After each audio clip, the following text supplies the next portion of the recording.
From Brookings, South Dakota.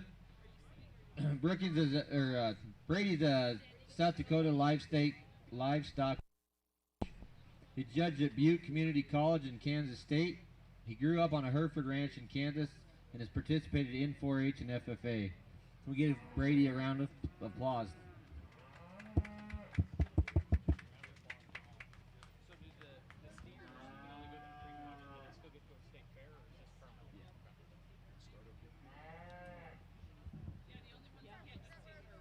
Okay, so let's get this going. Let's start with our FFA beef showmanship. Josie Ankney, Maggie Mae McStay, Casey Pierce, and Braden West. Can you guys be making your way to the show ring, please?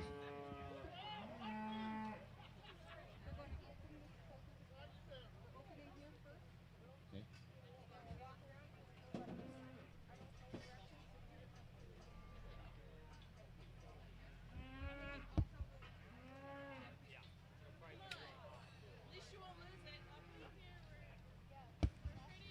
So we'll start letting the kids in that are in the north side first.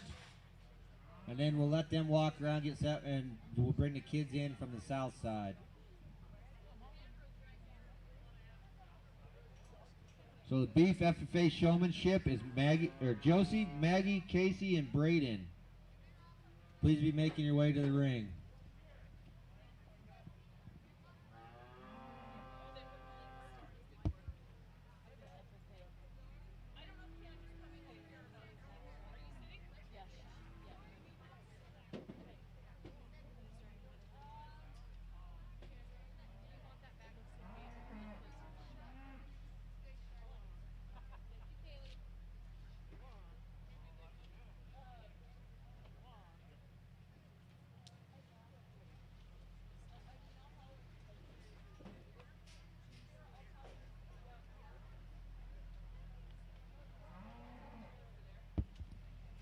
Once again, we need to say thank you to Sheridan Media for bringing this live stream for us.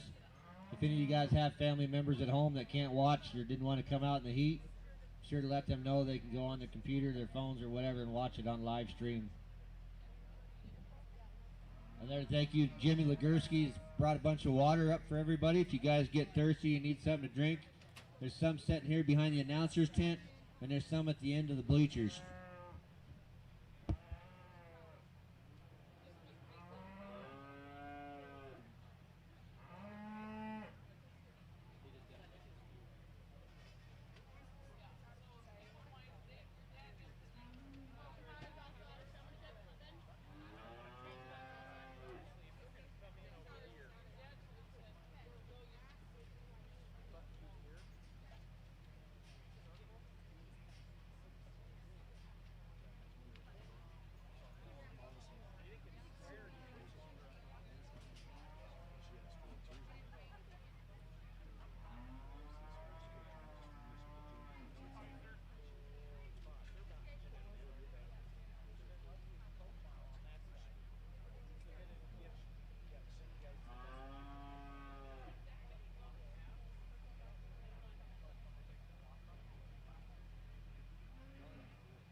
Intermediate beef showman, let's be getting ready. We need Kyler Sell, Danny Koltiska, Willie Hancock, Paul Lobdell, and Cade Fraley for our first class. You guys need to be lining up at the gates, please. Again, Kyler Sell, Danny Koltiska, Willie Hancock, Paul Lobdell, and Cade Fraley.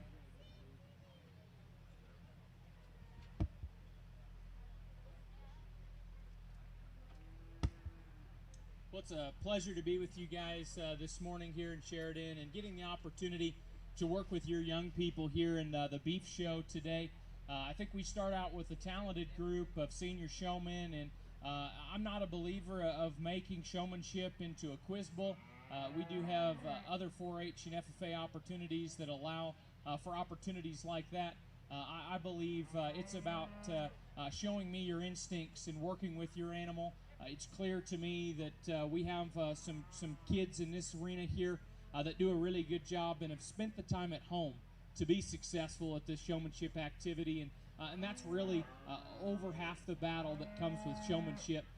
Not only is it the work at home to get your calf halter broken here to the show ring, but also it's evident maybe some advantages that the young people did as far as preparing their calves for the show today nutritionally, maybe as far as just taking care of their cattle the most appropriately at home. Now we get here into the show ring environment, and I think it becomes just really obvious who's really worked hard, and yet sometimes there's parts of a show that are uncontrollable, maybe how your calf is acting that day. Maybe they're just a little bit excited. I think there's a talented champion showman. I think for reserve we could go a couple different directions, but before I go show you the two that I like in this senior showmanship division, why don't you put your hands together and congratulate all 4 of these seniors on an outstanding job.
Your champion FFA showmanship is going to be Braden West, and your reserve champion FFA showman is going to be Maggie Mae McStay.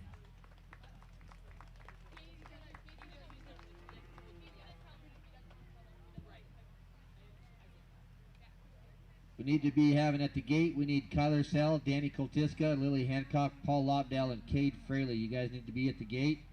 Be getting ready for the second class of intermediate beef showmen. We need Hardy Edwards, Smiling Katie Schreibeyes, Amia Koltiska, Willow Koltiska, and Levi Peldo. You guys need to be getting ready.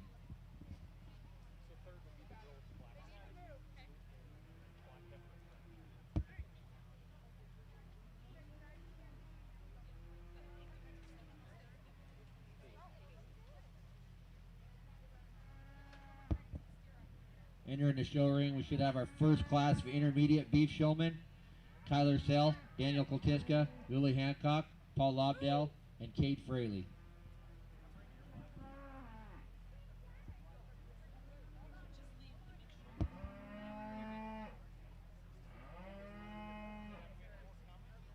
Should be 2 more.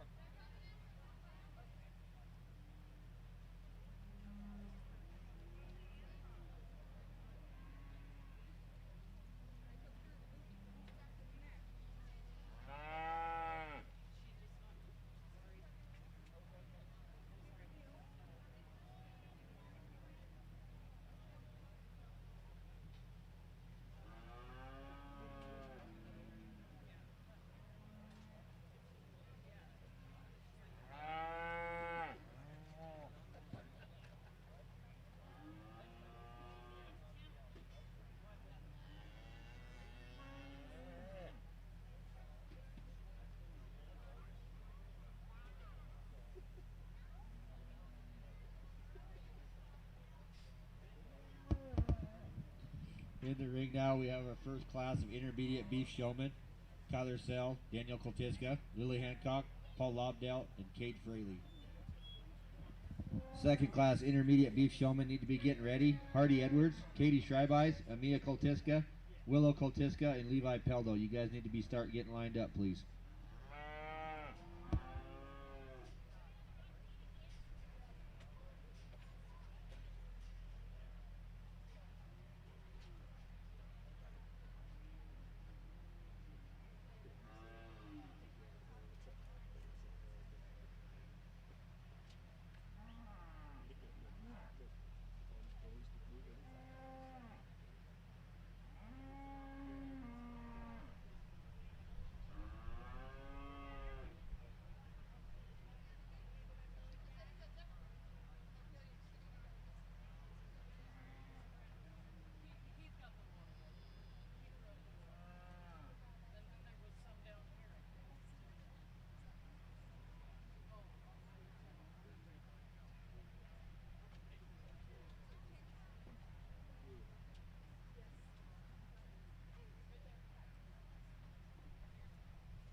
Second class of intermediate beef showmen, you guys need to be getting ready.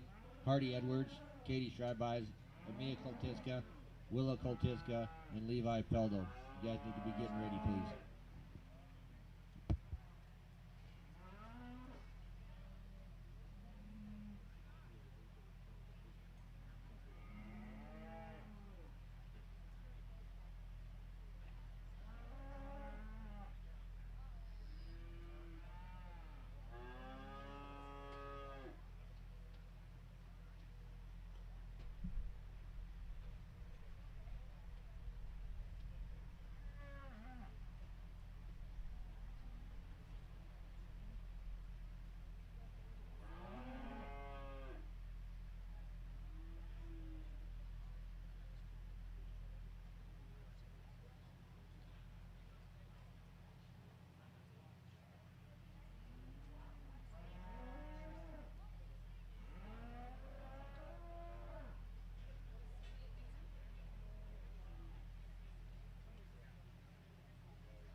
I'm under the understanding that we have two heats of our intermediate showmanship out here.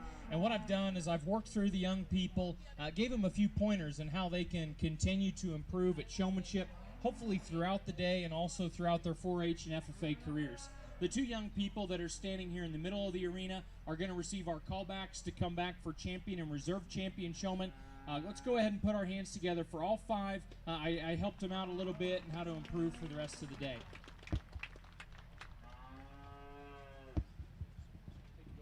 Okay, so coming back for the champion is going to be Lily Hancock and Cade Fraley.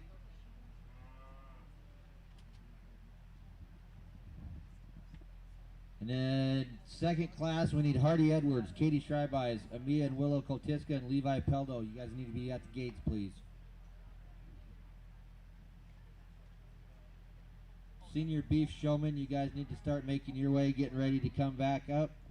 Josie Ankney, Sierra Powers, Brayton Ankney, and Amy Peldo. You guys need to be getting ready for your senior beef showman.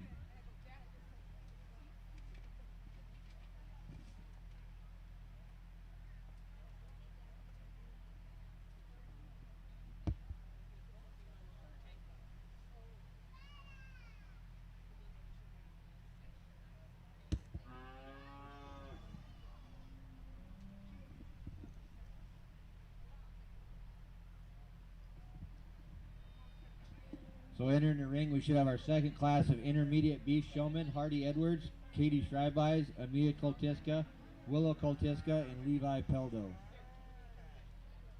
And then Lily and Cade, you guys be ready to come back for the championship.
Again, we need to say thank you to all of our volunteers that are out here helping in the ring. All the volunteers that have helped put on this Sheridan County Fair in the midst of things right now, where some other counties and states may not be having a county fair. We are lucky and fortunate enough to be having one. So thank you to all you guys that are out here helping put this on, helping things moving along. Thank you to the Sheridan County Fairgrounds for helping get things ready and doing some improvements for us. Thank you to Sheridan Media for coming up and doing this live streaming for us. Like I said, if you guys have family at home that can't make it or don't want to bear in the sun, let them know they can cheer go on their phone or on their computer.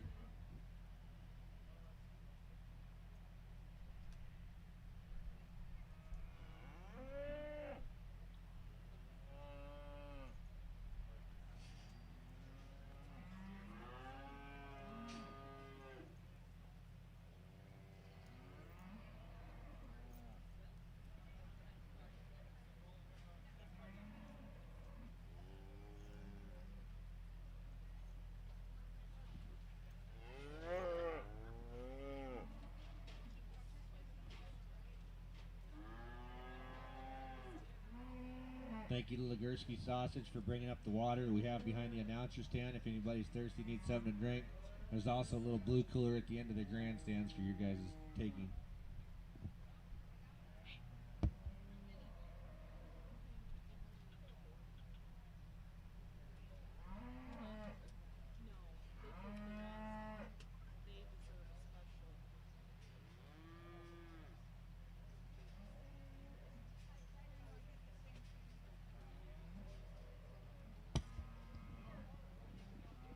You guys see Emily Sweeney, our 4-H educator, walking around or running around or wherever you see her driving around in the gator. You guys make sure you give her a big thank you. She's done a lot to try to keep this show going for us. And also Corey Enders in the office. These gals do an amazing job with our 4-H program, keeping things organized. Thank you, Corey and Emily.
Lily Hancock and Cade Fraley, you guys be ready to come back in the ring for the championship intermediate showman.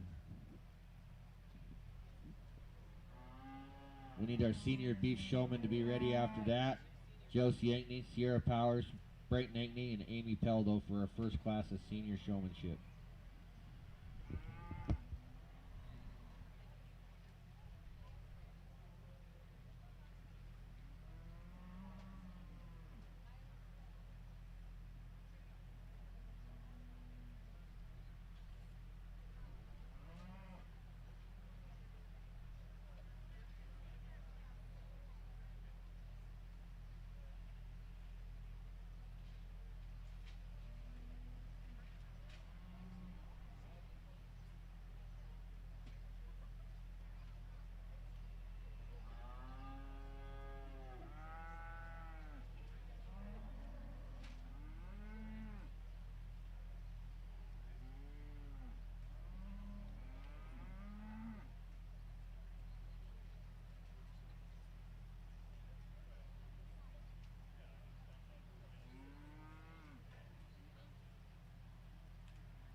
again, it was fun to work through this second group of intermediates, and I'm trying to make sure that we're using this not only as an experience to compete, but this is a great opportunity to take the time and learn how to progress at this activity. So the two in the middle of the arena will be our callbacks. Put your hands together again here and congratulate these exhibitors in this event. So coming back from the second class is going to be Hardy Edwards and Levi Peldo. You guys can just stay out there, everybody else can clear out. And then we need Lily Hancock and Cade Fraley to make your way back to the show ring, please.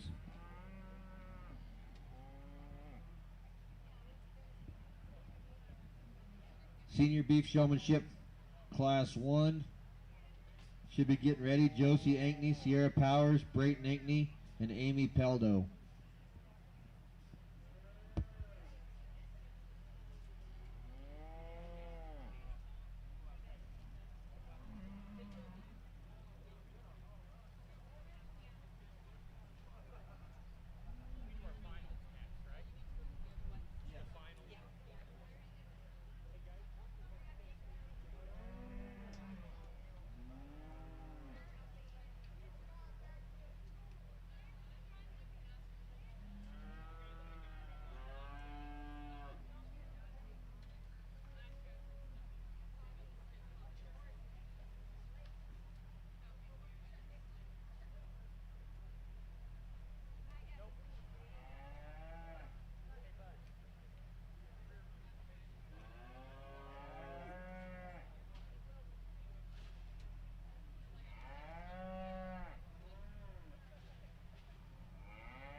Entering the show ring for your championship intermediate drive, we have Lily Hancock, Cade Fraley, Hardy Edwards, and Levi Peldo.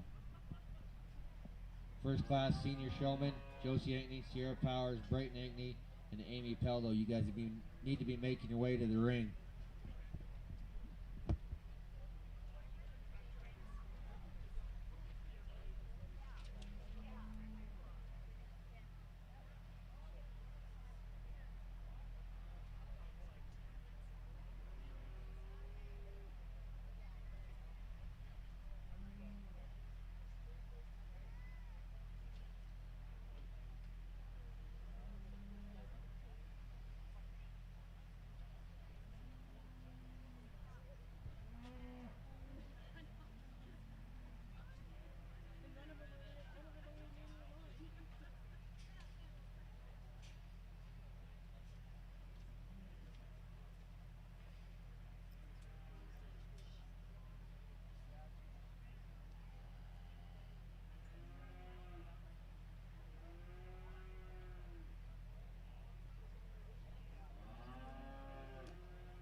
Here as we come to our conclusion, I'll show you the two showmen that I think really do a great job out here. I really have enjoyed working with these young people, and it's awesome for me to see, I give them a pointer here or there, and watching them put that to work as they come back in again and get the opportunity to show off their skills. I do believe the young person that we're going to select as our champion showman really took, I guess, her criticisms to heart because she understood how to improve. So I'll go select your young lady here out of the third slot as your champion showman. Young man just behind will be reserved, but congratulations to both of those exhibitors and all the showmanship in this division. So your grand champion intermediate beef showman goes to Lily Hancock. Reserve champion is Cade Fraley. Senior beef showman first class, Josie Ankney, Sierra Powers, Brayton Ankney, and Amy Peldo. You guys need to be at the gate.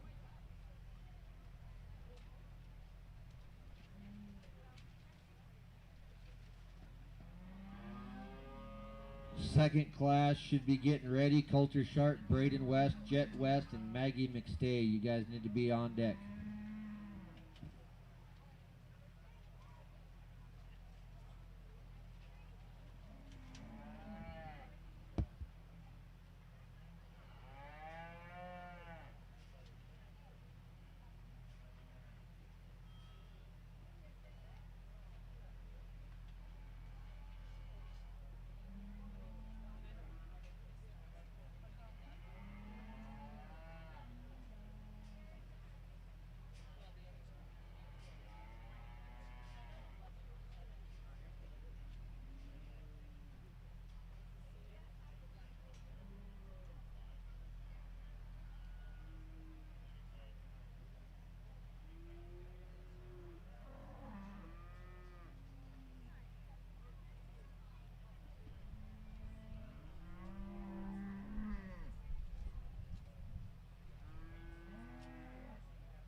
In the ring working for you, we have our first class of senior beef showmen, Josie Ankney, Sierra Powers, Brayton Ankney, Amy Peldo.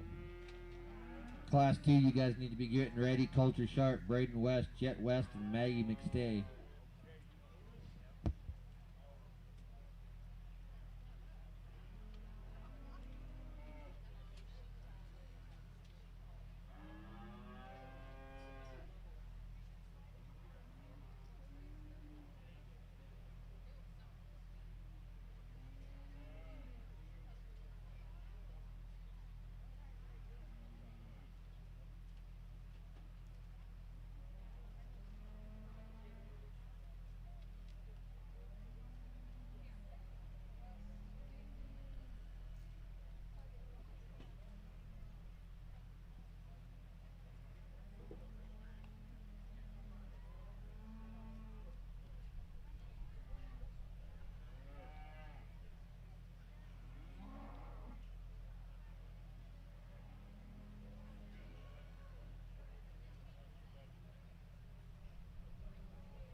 as we step into the 4-H division, a few more seniors. We're going to elect to bring back the two that are here in the center of the arena. But again, it was great to work with these young people. We got a big crowd around here, so let's congratulate these exhibitors for participating in showmanship. Coming back for the championship drive out of the first class is Amy Peldo and Josie Ankney.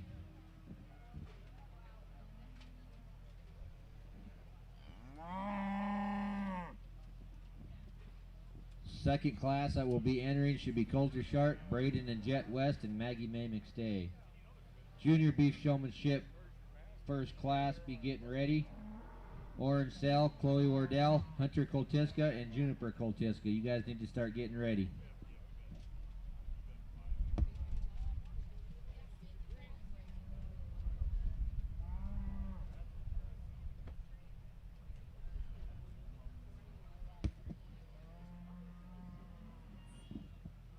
Again, nobody can get enough thank you out to these guys that help put on the show, all of our ring help, all the volunteers behind the scenes.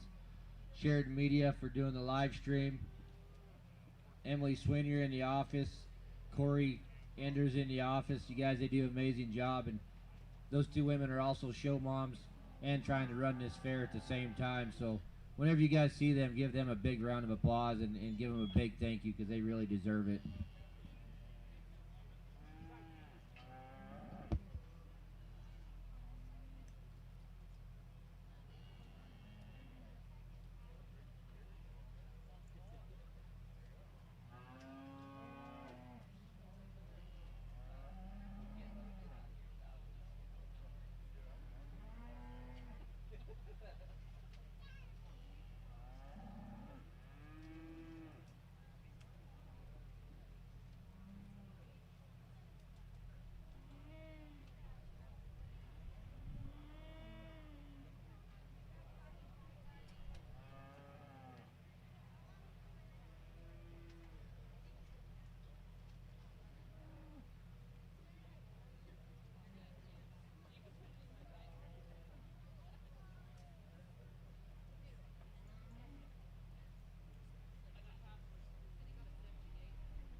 Josie Ankney and Amy Peldo, you guys are going to need to be ready to come back to the show ring. Josie and Amy, you guys be ready to come back. Junior Beef Showman, first class, needs to be getting ready. Oren Sell, Chloe Wardell Hunter, and Juniper Coltisco.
We're going to call back the 3 exhibitors that we pulled off. The young man with red calf did a good job. We talked about maybe how he can improve. Lots of intensity here in this group of senior showmen. Put your hands together and congratulate this talented group of young people.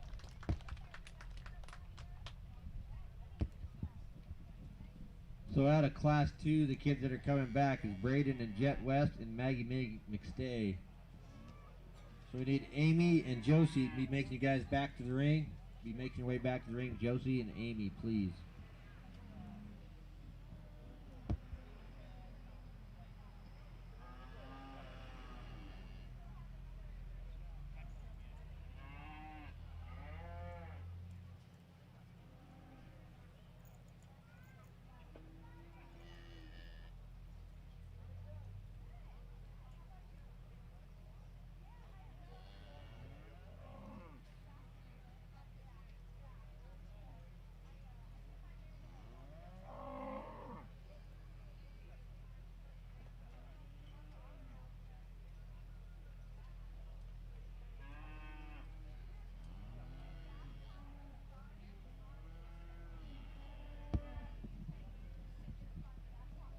First class of Junior Beef Showman, you guys need to be getting ready. Oren Sell, Chloe Wardell, Hunter Coltisca, Juniper Coltisca. Be making your way to the show ring, please.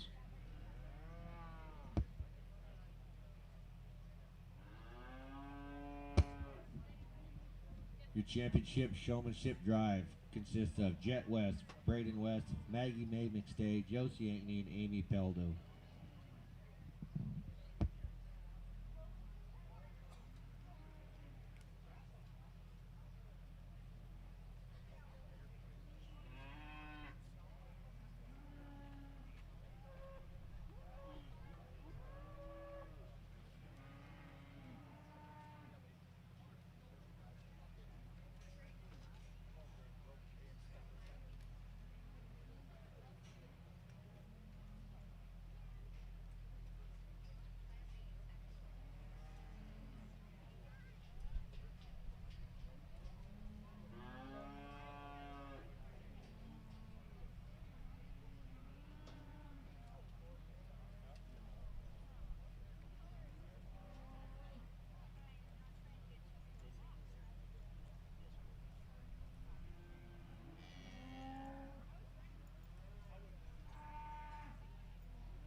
Just a reminder for you market beef people, if you guys have not had your pictures and you got some downtime here, Stacy's set up and ready to start taking those in the sale ring.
What a fun group of senior showmanship to work through here in our 4-H division. And I went through and I've really tried to interact with the exhibitors for a couple different reasons. And part of it's probably because at the root of it, I guess I'm a coach, a livestock judging coach. And I always want to see and push kids to do better. And as I step into the ring, not only am I excited to work with the young people and get to evaluate their talents and their hard work, but I'm also here, and I think part of my duty as a show judge is to help these kids expand and broaden their knowledge and how to improve. And everybody does have different showmanship styles, and I do understand that. I'm fairly particular about the way I like things, and honestly, I think once you get the basics down, you can do it a lot of different ways. And really, it's the basics that I'm critical of, and what I'm ecstatic about in this group of 5 is they cover those basics. They know how to get their show halter on their calf properly and fit well. They know how to get their calves prepared for the show, and they got them halter broke so they can do what they ask their calves to do here in the arena today. You've probably noticed, those of you around ringside, maybe how I've worked with the young people in pointing a few things out. I think there's some very basic things that we can learn from these senior exhibitors, for those of you maybe that are yet to come through the ring or have already been through, about how to hold your calf's halter, how to get that halter fit appropriately on that calf. We were experiencing a few calves in the previous divisions that just weren't wanting to walk properly. They were kind of spinning sideways and not responding to the halter in the natural way that you'd expect them to, and sometimes that's just the way you got your calf's halter positioned. It's not your fault. It's not your calf's fault. You're just not communicating properly, and that calf's a little confused. So I wasn't trying to be critical to those young people. I was just trying to help them improve. Now, we get out here to this group, and I do believe that we have some extra talented showmen. We've had a few of them in the ring today already in our FFA division, and they did an outstanding job at that point as well. You know, I do think it boils down to these front 3, and that's nothing taking away from the 2 individuals at the back. They easily were superior in their heats, and they're holding their own out here. When we get comparing and trying to whittle down to your champion senior showman, I'll be honest, throughout the senior 4-H showmanship, I thought it was close, and I've had a champion showman selected about 3 different times, depending on when we were evaluating the cattle and the young people. The young man up front did an outstanding job in our FFA showmanship, and when he hit the ring in 4-H, I thought, boy, there'd be no way we're going to be able to not use this young man again to be your champion showman. I think he does an outstanding job of getting his calf stuck. He's calm, cool, and collected, and more my speed in terms of his style of showmanship that we have. He did make one mistake that I made him aware of, and I would never pass a calf in the show ring. You as an exhibitor should always help your young man out there that's just behind you stay in line. There was a reason why you were in order, and that maybe made the decision more difficult, but I still think you do such a superior job in terms of the way you position your body and your mannerisms in the show ring that I think you're an absolute contender out here in the showmanship division. Then we got the young man just behind him. I don't know if I've ever seen, and I've judged a lot of showmanship events across the country, I don't know if I've ever seen somebody as intense and as competitive as that young man there out of that second group. I told him I wish he could bottle that intensity up a little bit more. To me, he was a little over the top at times. I told him that in our show ring here in his heat. He holds the show stick a little high. I thought he could look more comfortable. Show your calf off a little bit more, not you as much. And then I think you could be easily our champion showman out here. And that's not being critical. That's just the differences because you nail the basics. You understand how to present your calf perfectly. Then we got the young lady out of the third group, or the third slot here. Really just covers the basics, and I love her demeanor in the show ring. She's competitive and yet calm. There's a few times she's not quite as square and in line, and because she's not as intense as the other two, she didn't slap your face and say, hey, I need to win this showmanship right away, but she's just really problem-free, does a great job here in the arena. I spoke to the young lady with the good shorthorn steer, just a nice job, but sometimes could just position her calf a little bit better here in the show ring. She improved. From the time she was in the FFA showmanship to now, she took to heart some of the things that I challenged her with and really did well. Same goes for the young lady with the butterscotch colored calf. She did a good job in her heat. Sometimes doesn't quite get the positioning of her calf's feet down as well, but she's very good in terms of just improving every time I ask her to do. So I think it boils down to these three young people up front.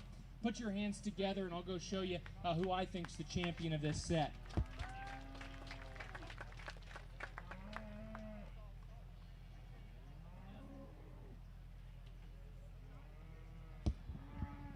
Junior Beef Showmanship First Class, we need Oren Self, Chloe Wardell, and Juniper Koltiska to be making you guys way to the show ring.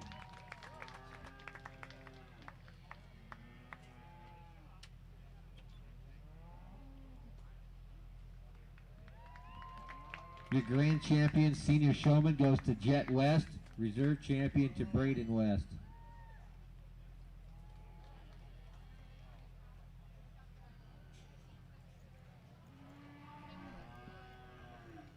Second class of Junior Beef Showmanship, be making your way to the show ring here. Finley Koltiska, Win West, Ella Hiller, and Grady Hiller. You guys need to be getting ready and making your way to the ring, please.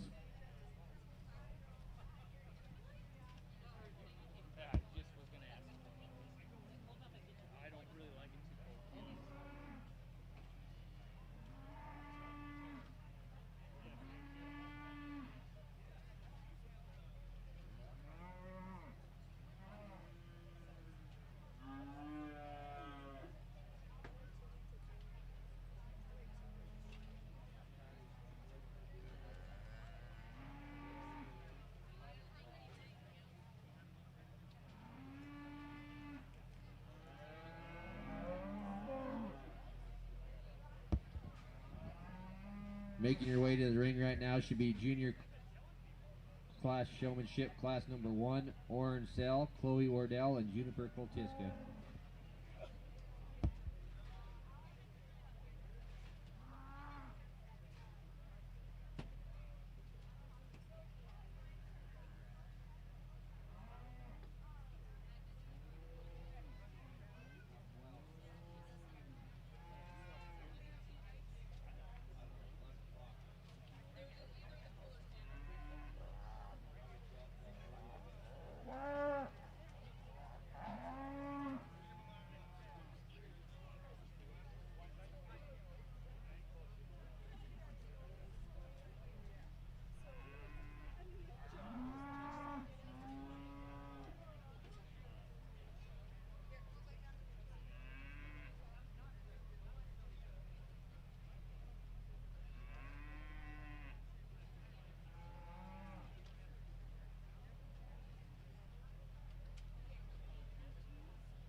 Class 2 Junior Beef Showman, you guys need to be making your way over. Finley Koltiska, Win West, Ella Hiller, and Grady Hiller.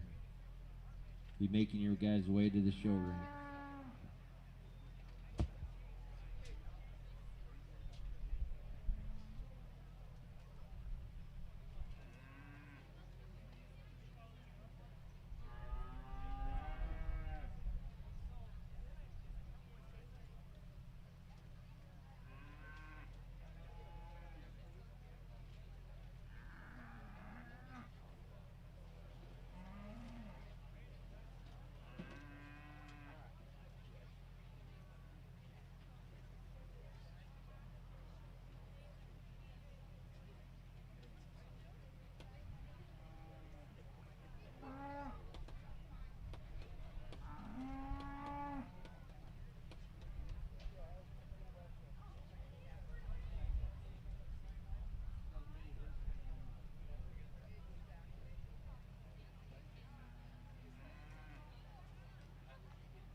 second class junior beef showmen be ready. Finley Koltiska, Win West, Ella and Grady Hiller.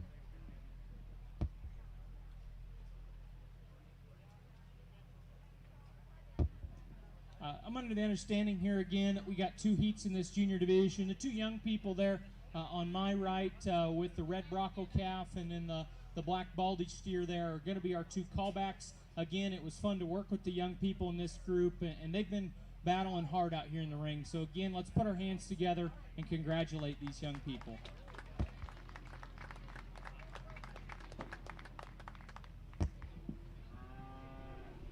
Coming back out of that first class of junior beef showmen will be Oren Sell and Chloe Wardell. Junior beef showman class number 2 should be Finley Koltiska, Win West, Ella Hiller, and Grady Hiller. Market beef feeders, you guys will be up after that. Brayton Ankney and Juniper Koltiska, you guys be ready.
In the ring for you, we have class number 2 of the junior beef showmen with Finley Koltiska, Win West, Ella Hiller, and Grady Hiller.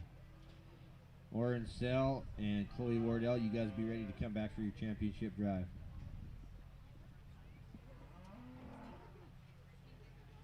Market feeder calves, you guys be ready to come back after we're done with our junior beef showmen. Brayton Ankney and Juniper Koltiska.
again, we're going to pull back 3 in this group. These 3 young people here, the black and white steer, the young lady with the bigger Hereford heifer, and then the gold colored heifer. Those are going to be our 3 callbacks. The young lady with the little miniature Hereford calves, just being a little tough out here. Sometimes when the miniature Herefords get a little more mature, they're kind of tough to handle. They got a low center of gravity, so good job on sticking it out. But congratulations to this group of showmen as we go to compete for our junior champion.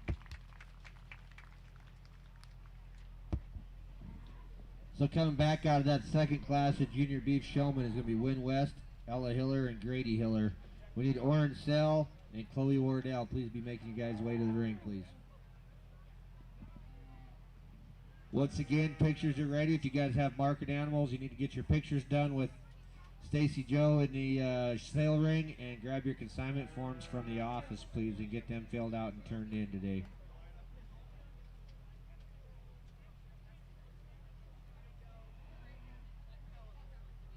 Okay, we've got the consignment forms over here at the tents underneath here.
Working for you in the ring now, we have your junior beef showmanship champion drive, Ella Hiller, Grady Hiller, Win West, Oren Sell, and Chloe Wardell.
Market beef feeders, you guys, you make your way to the ring. Brayton Ankney, Juniper Koltiska, and then class 1 of our market beef show should be getting ready.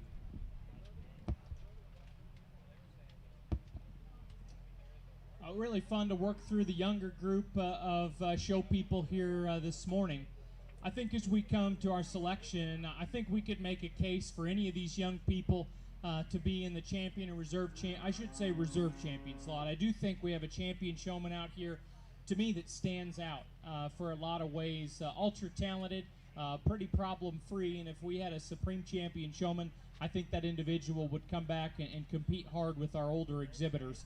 I'm going to show you the champion and reserve, but again, I think all these kids did an outstanding job. They competed hard to get to that callback scenario, so let's congratulate these 5 young people here as we compete for our champion junior showman.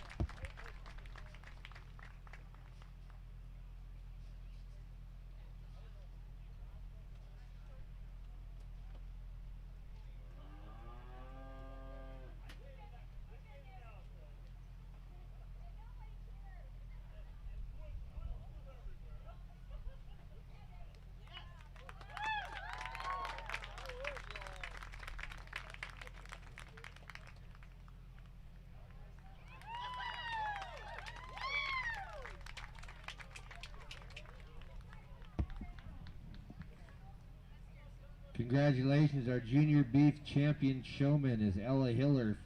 Reserve champion is her brother Grady. Good job, guys. Congratulations to all of you. Market feeder class, Brayton Ankney, Juniper Koltiska. You guys need to be at the ring. Market beef class number 1, calves weighing 1105 to 1151. Should be making your way to the ring. Caitlin Kalasinski, Lily Hancock, Josie Ankney, Casey Pierce, and Coulter Sharp. You guys need to be making your way to the ring, please.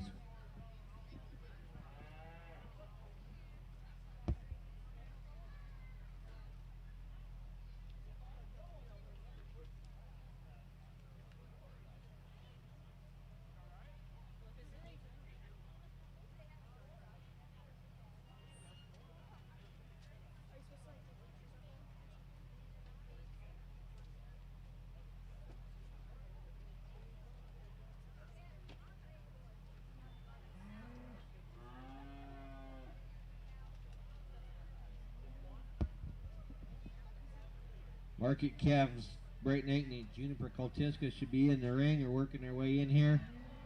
Calf weighing 1011 and calf weighing 790 pounds.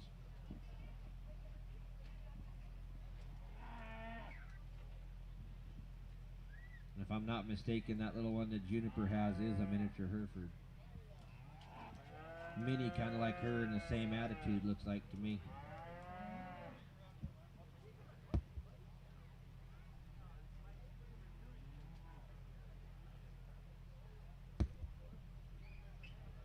Once again, you guys will probably hear me say this about 3,000 times today, but without all the volunteers that are out here helping, without the volunteers behind the scenes, back here doing all the paperwork and handing out ribbons, this show wouldn't happen. So again, thank you to all you guys that have been here to help out enduring the heat. Thank you guys for coming down in the midst of all the troubles and the problems in the world with the COVID and everything else that's going on. So thank you all you guys, the family, friends, community that's been down here to support us this week.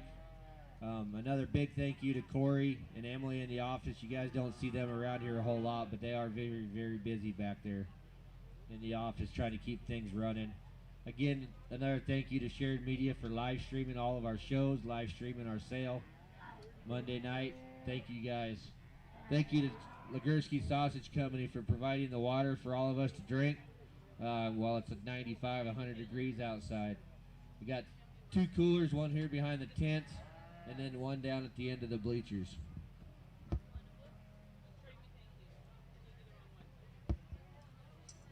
Here in our feeder, I guess, steer show here, we got some differences, type, kind, maturity, and I think probably a little difficult to really land on one that you can ride home with. But I think the young man here, we pulled in a little different than we wanted to, but the young man here on the right with the bigger, longer calf, he's got more muscle expression. You know, I think that's a calf at a feeder weight that will only progress more appropriate. The miniature Hereford type calf, obviously, is finished. You know, just because the way genetics play out from a market steer perspective, a little tougher to fit into this show ring feeder calf environment, but a nice pair of calves in our feeder calf show.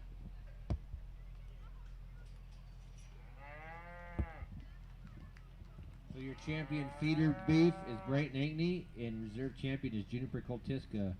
Market class number 1 should be making your way to the ring. Caitlin Kalasinski, Lily Hancock, Josie Ankney, Casey Pierce, and Coulter Sharp.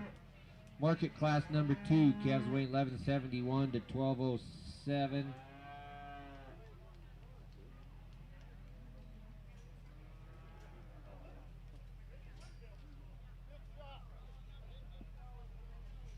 So class number 2 will be Sheldon Malley, Amia Koltiska, Kaiten Kalasinski, Hardy Edwards, and Win West. Class number 2, you guys be getting ready.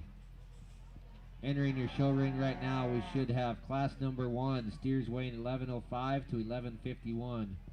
Caitlin Kalasinski, Lily Hancock, Josie Ankney, Casey Pierce, and Coulter Sharp.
Well, I think just judging by the showmanship and then getting back in here to the Market Beef Show, I think we're in for some good cattle today in our Market Steer Show, or I should say Market Cattle Show. We got heifers and steers mixed in. And young lady with the calf that's kind of giving her a hard time, go ahead and circle your calf out. That's going to be our class champion here in our lightweight class.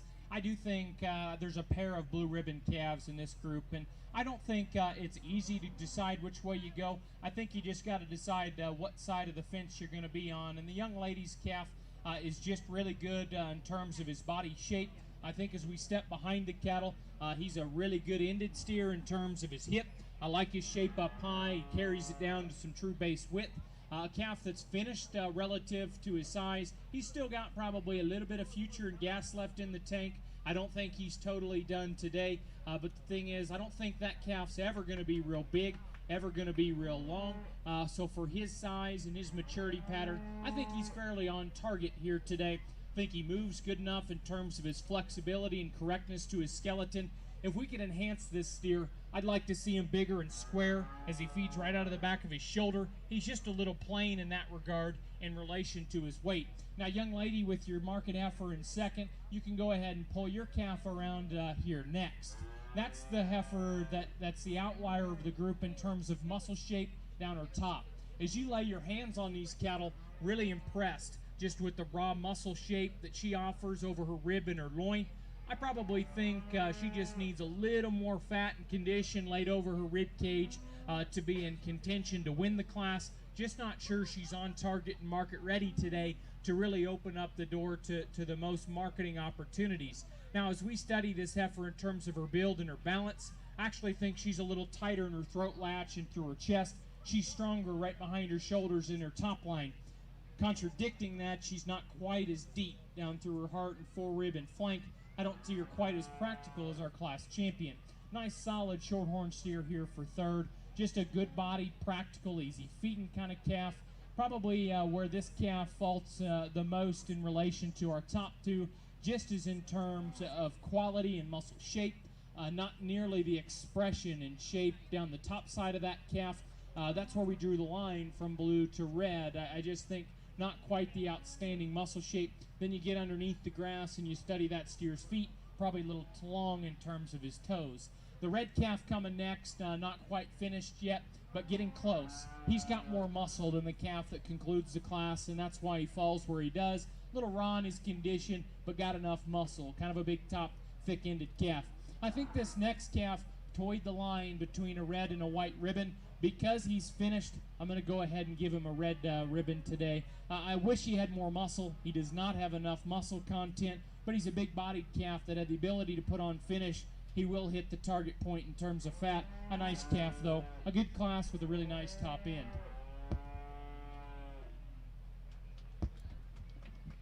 So your Class 1 Market Beef champion is Casey Pierce. Reserve champion Lily Hancock. Third place Josie Ankney. Fourth, Coulter Sharp, and fifth was Caitlin Kalasinski. Market class number 2, you should be coming to the ring right now. Sheldon Melly, Amia Koltiska, Caitlin Kalasinski, Hardy Edwards, and Wynn West. These calves are weighing 1,171 pounds to 1,207 pounds. Class number 3, Market Beef, should be making your way to the show ring and getting set up. Amy Peldo, Grady Hillard, Danny Koltiska, Paul Lopdell, and Cade Fraley, and Jet West. Class number 3.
In the show ring, we should have class number 2 of the market beef. Calves weighing 1171 to 1,207 pounds. Sheldon Melly, Amelia Koltiska, Caitlin Koltiska, Rick Kalasinski, Hardy Edwards, and Win West.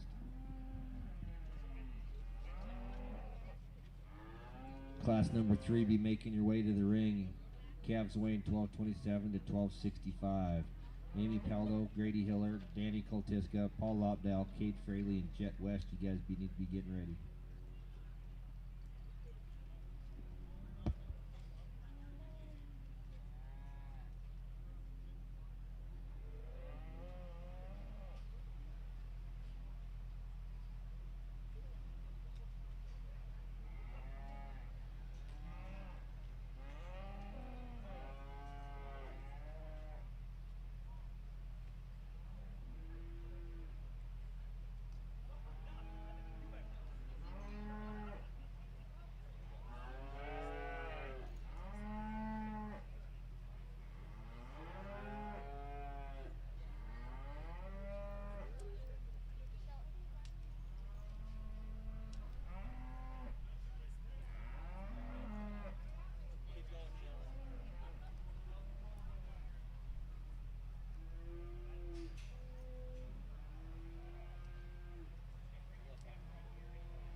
Here in this class, to me, the young lady brings us an excellent Hereford steer to go ahead and start this class. I think without a doubt that's the heaviest muscled steer of the set. I'm most impressed as I get my hands on him. Really a good handle over his rib and his loin. I think he's the most impressive from behind.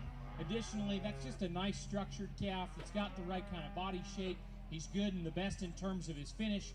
I think he's just on target today and a really nice class champion in this set. There's probably some give and some take in the second and third hole. I do think the Shorthorn calf's just got enough more muscle shape and red meat to go ahead and edge out the calf in third.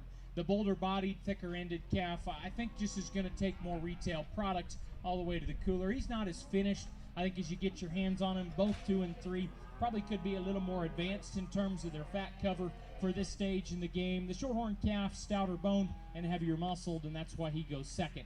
I like the build and balance and practicality of the black calf that comes in third. A nice structured steer the young man's got. He's got an easy feeding individual as well. Probably just runs the line of having not quite enough muscle for this stage in the game. Just a little too one-dimensional as we step in behind the cattle. The calf in fifth, just more finished than the calf, the calf in fourth is just more finished than the calf in fifth.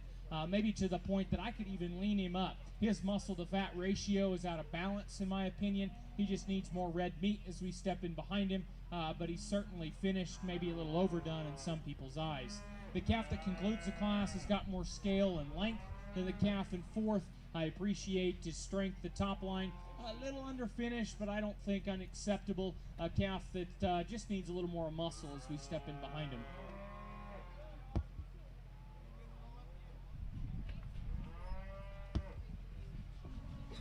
Class champion, market class beef number 2 is Win West. Reserve champion, Amia Koltiska. Third place was Hardy Edwards. Fourth place was Caitlin Kalasinski. Fifth place was Sheldon Malley. Class number 3, you guys should be at the ringside. Amy Peldo, Grady Hiller, Danny Koltiska, Paul Lopdale, Cade Fraley, Jet West. These calves are weighing anywhere from 1227 to 1265. That's class number 3. Market class number 4 should be making your way to ring and getting ready. Staging, Lily Hancock, Ella Hiller, Levi Peldo, Braden West, Hunter Koltiska, Amia Koltiska, Josie Ankney. Those calves are weighing 1282 to 1308. Class number 3 should be making your way into the ring right now.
In the ring for you now, we have class number 3 with Amy Peldo, her calf weighing 1227. Grady Hiller's calf 1231.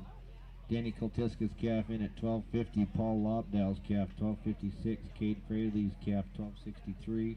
And Jet West's calf coming in at 1265 pounds. Class number 4, you guys need to be making your way to the ring. Lily Hancock, Ella Hiller, Levi Peldo, Braden West, Hunter, Mia Koltiska, and Josie Ankney. Please be making you guys way to the ring.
Really nice class.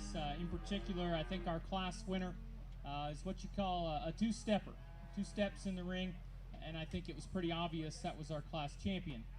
This calf, I think, just really combines the right kind of muscle in the package that you want to see in terms of body and structure. You know, in the Marina Show Steer Arena here today, and he's just the best looking calf as well. A really good haired calf that's nice structured, but most importantly, he's fundamental. He's square topped, he's thick ended. He's pretty finished. He's probably not 12 o'clock, but for this stage in the game and his appearance of where his endpoint is, just a good calf. I like the way he sets his feet now, and he's a really square-hocked steer that's big-footed, and I think a fairly easy class champion. Now your 2, 3, and 4, that's really close. I think we could shake those cattle up and place second, third, and fourth any way you want. There's an immense amount of difference, and I just said which calves I think best combine the most good.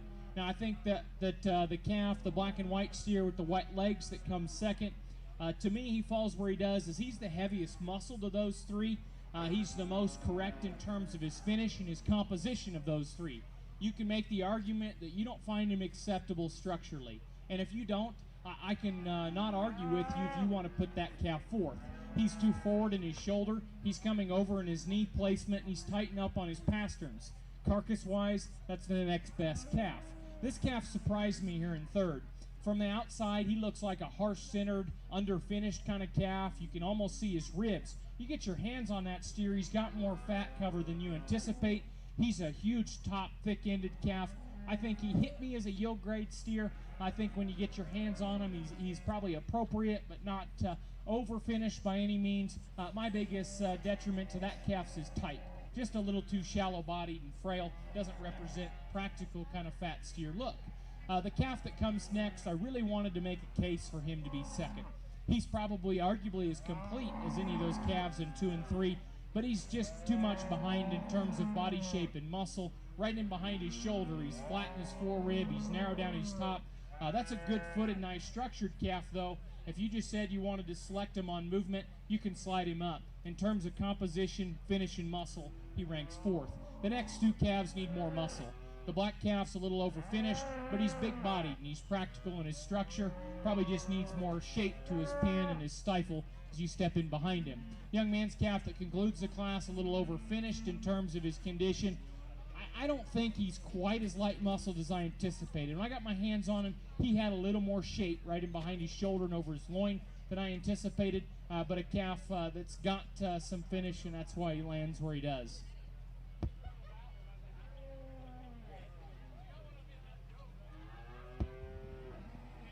Okay, your market beef class number 3 champion was Jet West. Reserve champion Grady Hiller. Third place was Kate Fraley. Fourth, Amy Peldo. Fifth was Daniel Koltiska. Sixth was Paul Lopdale. Nice job, guys. Entering the show ring now should be market class number 4. Calves weighing 1282 to 1308. Lily Hancock with her calf at 1282. Ella Hiller, calf 1288. Levi Peldo's calf's 1292. Braden West calf 1295. Hunter Koltiska's calf's 1303. Amia Koltiska's calf's 1305. And Josie Ankney's rocking in there at 1308. Class number 4 should be coming into the ring. Class number 5 be making your way to the ring. Braden West, Jet West, Willow Koltiska, Chloe Wardell, Sierra Powers, and Faith Zadarsky. Those calves in class 5 are 1318 to 1348. Class number 4 that's in the ring, calves are 1282 to 1308. Just a reminder for you exhibitors, don't forget your pictures in the show ring with Stacy Joe. And most importantly, do not forget your consignment forms if you want to try to sell that beef Monday night. Jennifer Forsness has a whole handful of them.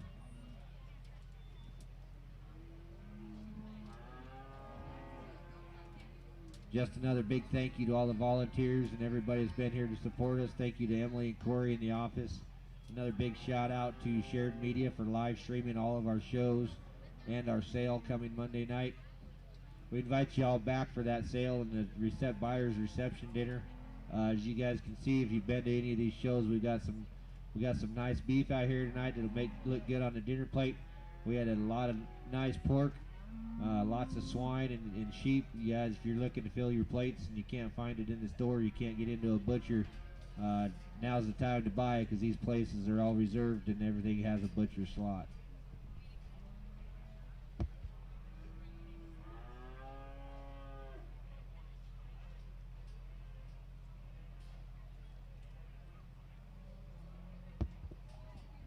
And well, we've got some time. I know we're not all going to be around like we usually are, but we got a couple of birthdays coming up tomorrow, and we just want to give them ladies a happy birthday. I'm pretty sure it's Randy West and Kendra Ankney's birthdays tomorrow, so if you see them ladies around, tell them a happy birthday.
Well, I think you could go to quite a few county fairs and maybe not find as good a calves here in these top 2 or 3 as you got here in front of you.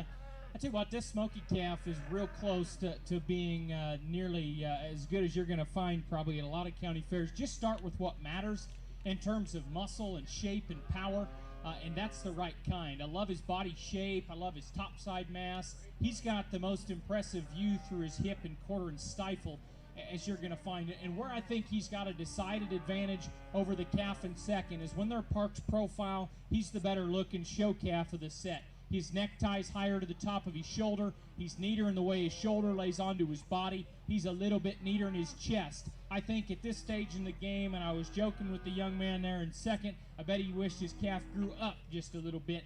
To me, that's the biggest advantage for our calf that wins outside of his clear advantage from behind. I like his length of cannon. I like his growth pattern and his maturity. He's more on point for me and where we need our market cattle to be. Probably if this calf was going to be a real big-time good one, I'd like to see him just have a little nicer pastern. When you get him walking too fast, he wants to come up on his pastern and not just float around the arena.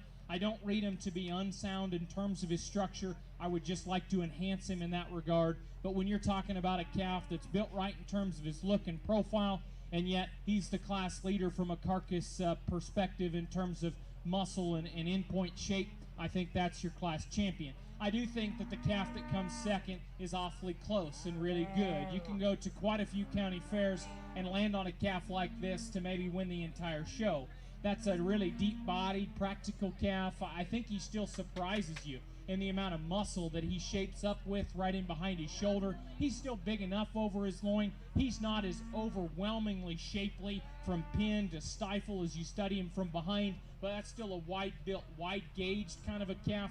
If I'm going to criticize this steer, as we get off to the side, he'll want to run downhill. He's a little deep in his chest. I think a calf that's just not as exquisite and stout in terms of his bone as our class champion. but boy, there's a pair of good calves to start. This young lady is going to have a heck of a 4-H career if she continues to bring stock this good to the county fair. I think a great bodied, good finish kind of steer. I like him when you get your hands on him. He's muscular, and yet he's mellow in terms of how he handles over his 12th and 13th rib. He's got more outward shape to his hip and his stifle and his top than the calf in second. He's longer in terms of his neck. He's longer in his cannon bone. I actually probably appreciate where he ends up frame-wise in relation to his muscle than the calf that comes in second. He probably just didn't hit me quite as neat in his appearance. A little longer toed, a little frailer bone than our calf in second. Our calf in third, just really good cattle in terms of market steers. He's finished. He has enough muscle. Young lady, to get this calf up in that top three, he just needed to be stouter. He's a little frailer boned. He wants to hawk in from behind, not the shape from behind. I kept the young man next still with the blue ribbon. There's a lot of good to appreciate about this Brockle face calf. He's my favorite in the group in terms of his structure. He's a big-footed, heavy-boned, big forearmed calf that takes a long and appropriate stride. I think he's adequate in his muscle. By no means is he superior to some of the other cattle, but he's got enough. If I'd have had this calf on feed a little longer, he'd been a little further along in his degree of finish. That's a calf that could have played more towards the top end because he's built with quality and he's got some shape to his hip. The final two calves just simply need more muscle, and I probably sound a bit like a broken record out here, but in a market steer show, we need to have more meat animal shape in these cattle. The calf that comes next is the stronger top, nicer structured, leveler built branded calf. I do appreciate him from the side. He just needs more from behind. The black calf's practical bodied. He's easy feeding. I do appreciate, obviously, the fact that he was able to put on fat. He just needs more muscle to offset the amount of fat he has to keep all of his carcass strengths in check. But a really nice class, and I thought an outstanding top trio. That was a big class. Let's put our hands together around ringside and congratulate those exhibitors in that class. So your class number 4 grand champion is Lily Hancock with a steer weight 1,282 pounds. Reserve champion went to Braden West with his calf weighing 1,295. Third was Ella Hiller. Fourth was Amia Koltiska. Fifth was Levi Peldo. Sixth was Josie Ankney. Seventh was Hunter Koltiska. Market class number 5 is Braden West with a steer weighing 1318. Jet West with a steer 1319. Willow Koltiska with her steers weighing 1338. Chloe Wardell with her steer weighing 1342. Sierra Powers with her steer weighing 1342. And Faith Zdarsky with her calf weighing 1,348 pounds. Market class number 6, you guys be ready to come into the show ring after they're done. Faith Zdarsky, Kyler Sell, Katie Schreibeis, and Jet West. That's class number 6. You guys be making your way to the ring.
In the ring now we have class number 5, Braden West with his steer weighing 1318, Jet West with his steer 1319, Willow Koltisk with her steer weighing 1338, Chloe Wardell with her steer weighing 1342, Sierra Powers with her steer weighing 1342, and Faith Zdarsky with her steer weighing 1348. Class number 6 be making your way to the ring. Faith Zdarsky, Kyler Sell, Smiling Katie Strybys with 2, and Jet West.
I think, again, another really good class. And then we get out here and then we realize there's 2 of them that I think are just in another league compared to the other cattle. Not only do they trump them in terms of overall muscle mass and just stoutness and power, but they're really high quality kind of cattle. And I think the young man's red and white calf is just a little more my speed when we get in and start evaluating him. He's kind of more next level in terms of his build and his balance.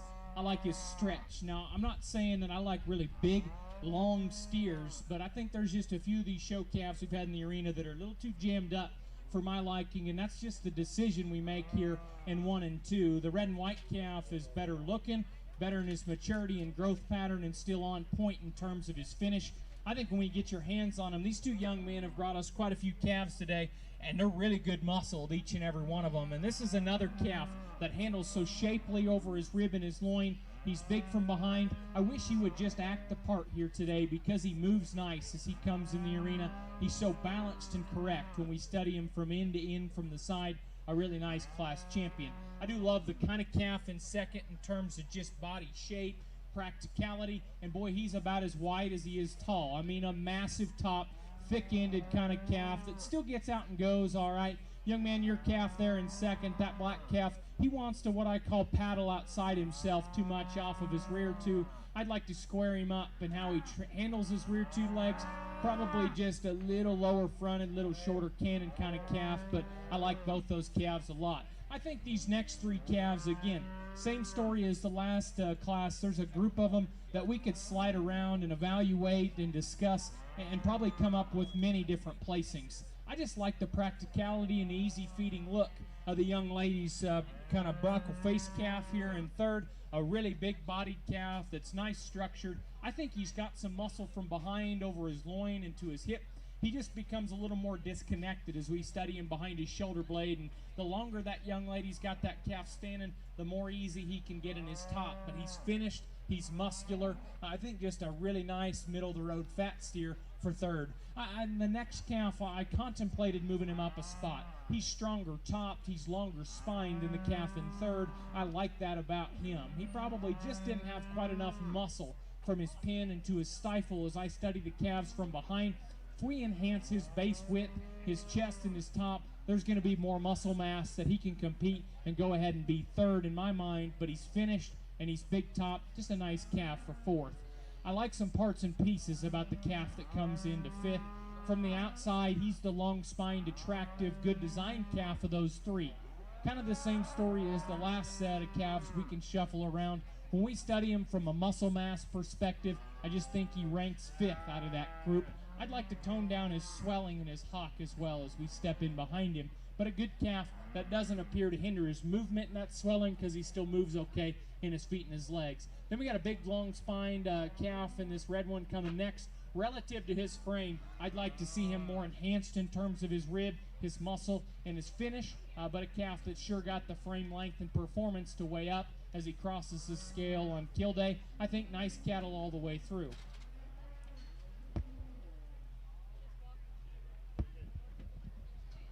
Your grand champion, market class number 5 beef, is Braden West with his calf weighing 1,318, and Jet West was reserve champion with his calf weighing 1,319. Third place was Chloe Wardell. Fourth place was Willow Koltiska. Fifth, Sierra Powers, and sixth, Faith Sardarsky. Market beef class number 6 should be entering the ring with Faith Sardarsky, her calf weighing 1,351. Kyler Sell with his calf weighing 1,361. Katie Schreibeis with her calf weighing 1,362. Katie Schreibeis with her calf weighing 1,381. And Jet West with his steer weighing 1,387 pounds.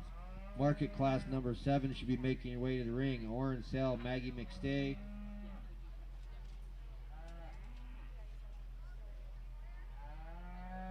And Harper Hancock.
In the ring now we have class number 6, Faith Sardarsky with her steer weighing 1,351. Kyler Sell, his steer at 1,361.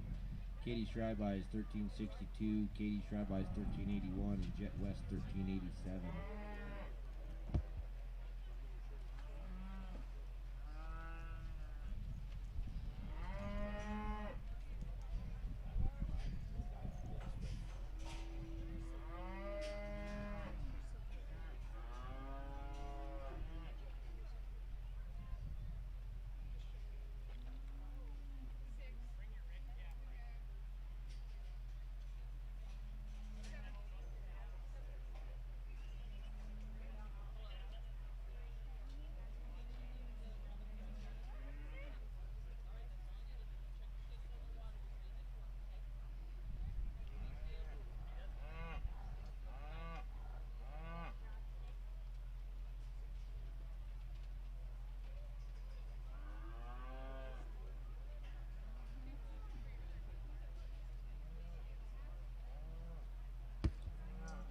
another nice class. I think our class champion in this set's this good gold steer.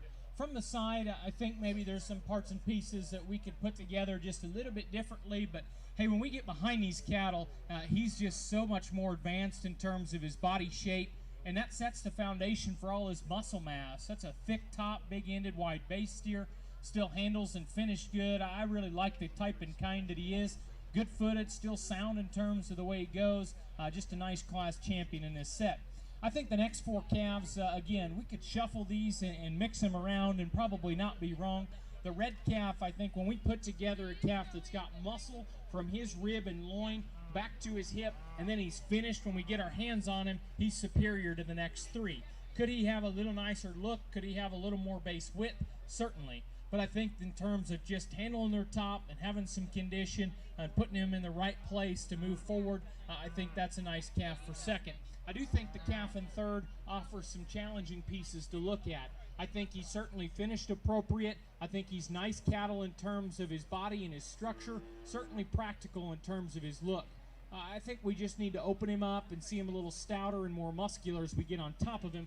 And the same story really rings true as we go through the conclusion of this set. The young lady's got a nice kind of two-tone, I guess, calf here coming next. A little flatter sided than the calf just in front of him, but he's finished appropriate, and that's why they edge the red steer here that concludes the set. The red steer's a big, long, extended kind of calf, probably just right on the wrong side of adequate in terms of his muscle shape.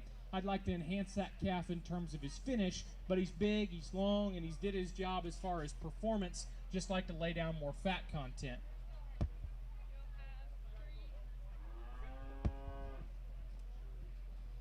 Class number 6 market champion is Jet West with his steer weighing 1387. Reserve champion went to Kyler Sell with steer weighing 1361.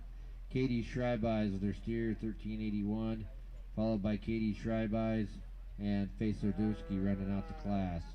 Market class number 7 should be Oren Sell, Maggie McStay,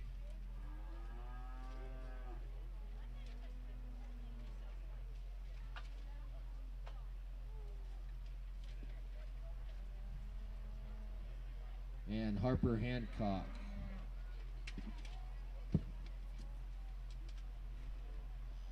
These steers are weighing anywhere from 1415 to 1429.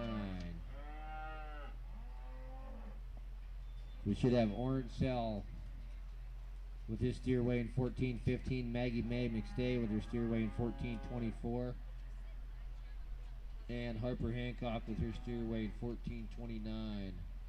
Market class number 8 to be making your way to the ring. Finley Koltiska, Lily Hancock, Juniper Koltiska, and Kyler Sell. You guys need to be getting ready. After our grand drive, we'll have the Sheridan County Board and Bred. You guys have a Sheridan County Board and Bred steer, we'll need to have him at the ring if you want to show him. Once again, a big thank you to all the volunteers, all the help back here at the desk, everybody handing out ribbons, the gate men, the arena help. Stacy Joe Ellenwood for taking our pictures for our sale night, Sheridan Media for live streaming all of our shows, Ligursky Sausage Company for providing water for all of us. Big thank you to all you guys. A huge, huge, huge thank you to Emily in the office and Corey over there in the office trying to get their kids to shows and keep this fair running in a timely fashion and in a smooth order. They've got a lot on their plate this year, but they've done a great job, so thank you to everybody.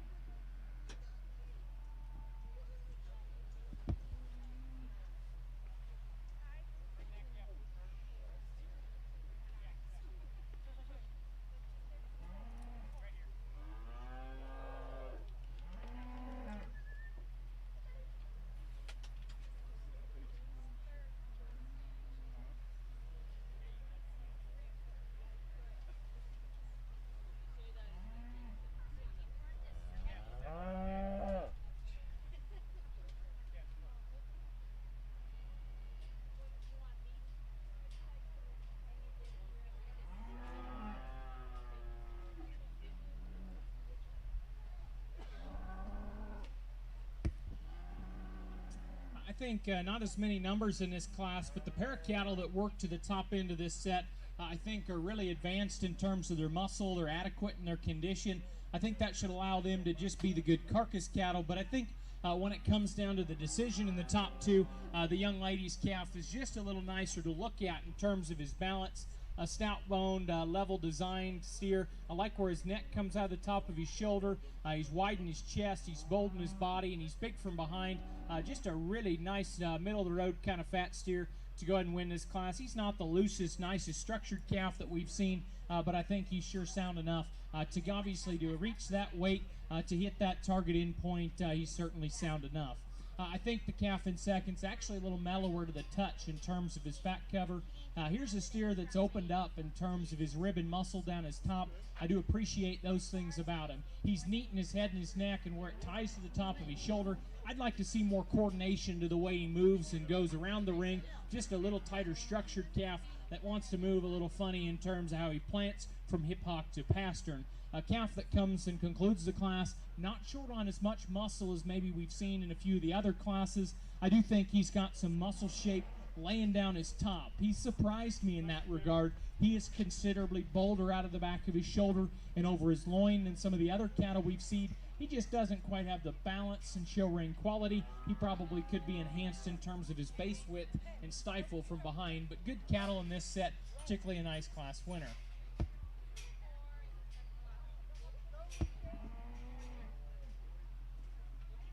Say, market class number 7, grand champion went to Maggie Mae McStay. Second place was Harper Hancock, and third place was Oren Sell. Maggie's steer was 14.24, Harper's was 14.29, and Oren steer was 14.15. Market beef show number 8, final class of the market class is Finley Coltesco with her steer weighing 14.43. Lily Hancock with her steer weighing 14.49, Juniper Coltesco with her steer weighing 14.61, and Kyler Stell with his steer coming in at 1,515 pounds. After the conclusion of this, we'll have our grand champion drive.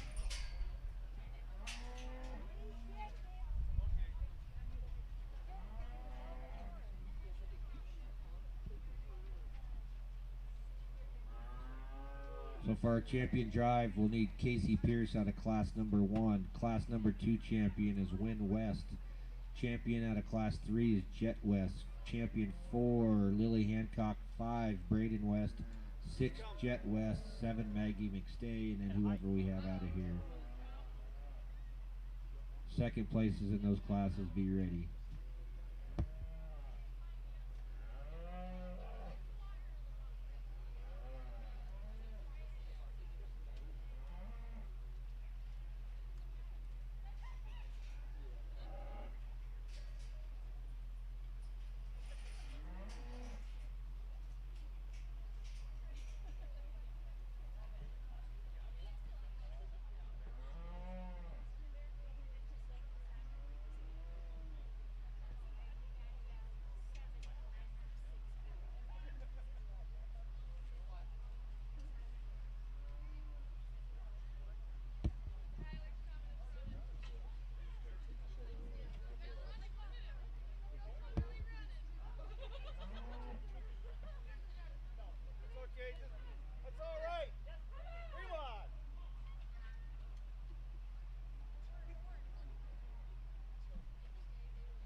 Don't forget to get your consignment forms picked up and turned in. Don't forget your pictures in the show ring, guys. If you want to sell Monday nights, you have to have all of that done.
we get into these heavyweight cattle, and there's certainly no shortage of cattle that have got certainly enough content or fat content as you study them over the rib cage and through their brisket back into their cod. I do think the calf that wins, this solid black calf, is so bold-bodied.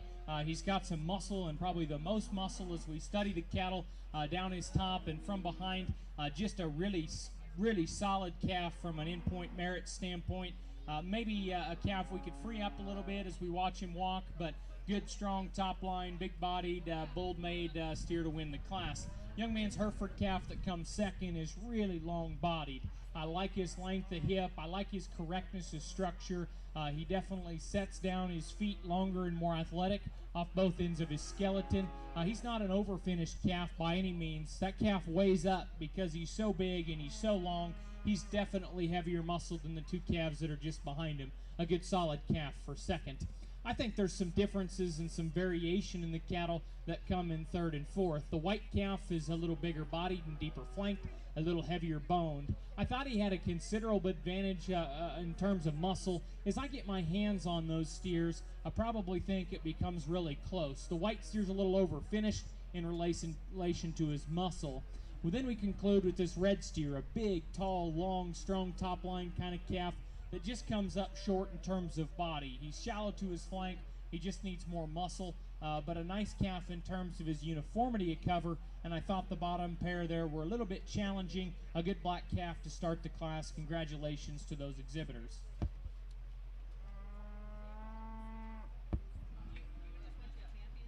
So your grand champion of the market class number 8 is Lily Hancock with her steer weighing 1,449 pounds. Kyler Sell was reserve champion with a steer weighing 1,515. Third place was Finley Koltiska, and fourth place was Juniper Koltiska. Getting ready for our grand drive. Champion out of class number 1, Casey Pierce.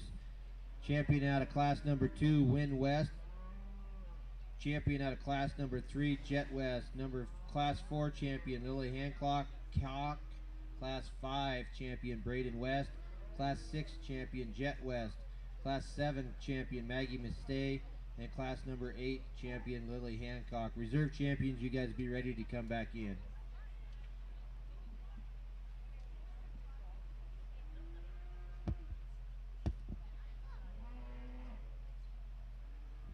If you have Sheridan County Board and Bred and you want to show them today, after the conclusion of our championship drive here, you guys will be welcome back into the ring, and we'll do our Sheridan County Born and Bred.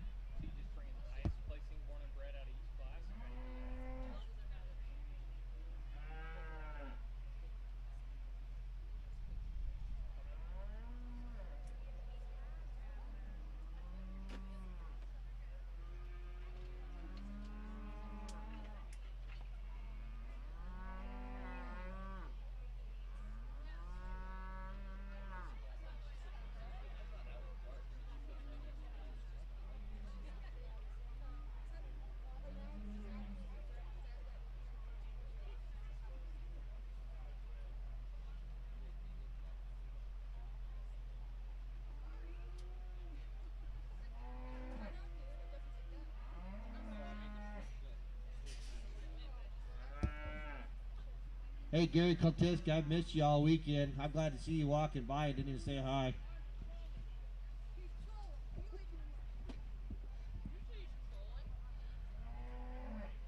After the Sheridan County Bred and Fed, we'd like to have our first year beef members come back to the ring. You don't have to bring a steer or nothing, just come back to the ring. Hunter Koltiska, Grady Hiller, Chloe Wardell, Win West, Cade Fraley, Hardy Edwards, Finley Koltiska, Paul Lopdell, Faith Lardarsky, TK Enders, Rin Swinier, Dylan Labby, and San Labby. You guys please make your way to the ring after the Sheridan County Born and Bred.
We now have our Grand Champion Drive in the show ring for you. Casey Pierce out of class number 1, Win West out of class 2, Jet West out of class 3, Lily Hancock out of class 4, Braden West out of class 5, Jet West out of class 6, Maggie McStay out of class 7, and Lily Hancock out of class number 8. This is your Grand Champion Drive of Market Beef.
Well, to say I'm impressed with the quality of steers that the young people brought to the Sheridan County Fair today is an understatement, because you never know what you're getting into when you step foot in the arena here at a lot of county shows. But I tell you what, I think that each and every class winner here can go on, and if they decide to move on to your state fair, can be very competitive. We could talk about each and every one of them, but we've talked a lot about a few of them already, so I'll probably go over who I think are the real big-time contenders out here. But as a whole, when you talk about finding a market steer that's got muscle, he's finished in terms of his handle and things of that nature, I think every one of these calves has got the right amount of muscle to really compete at a high level. There's some differences now once we cover those basics of composition and carcass merit that's going to make some of the decisions out here. And when I think it comes down to it, there's three cattle in my mind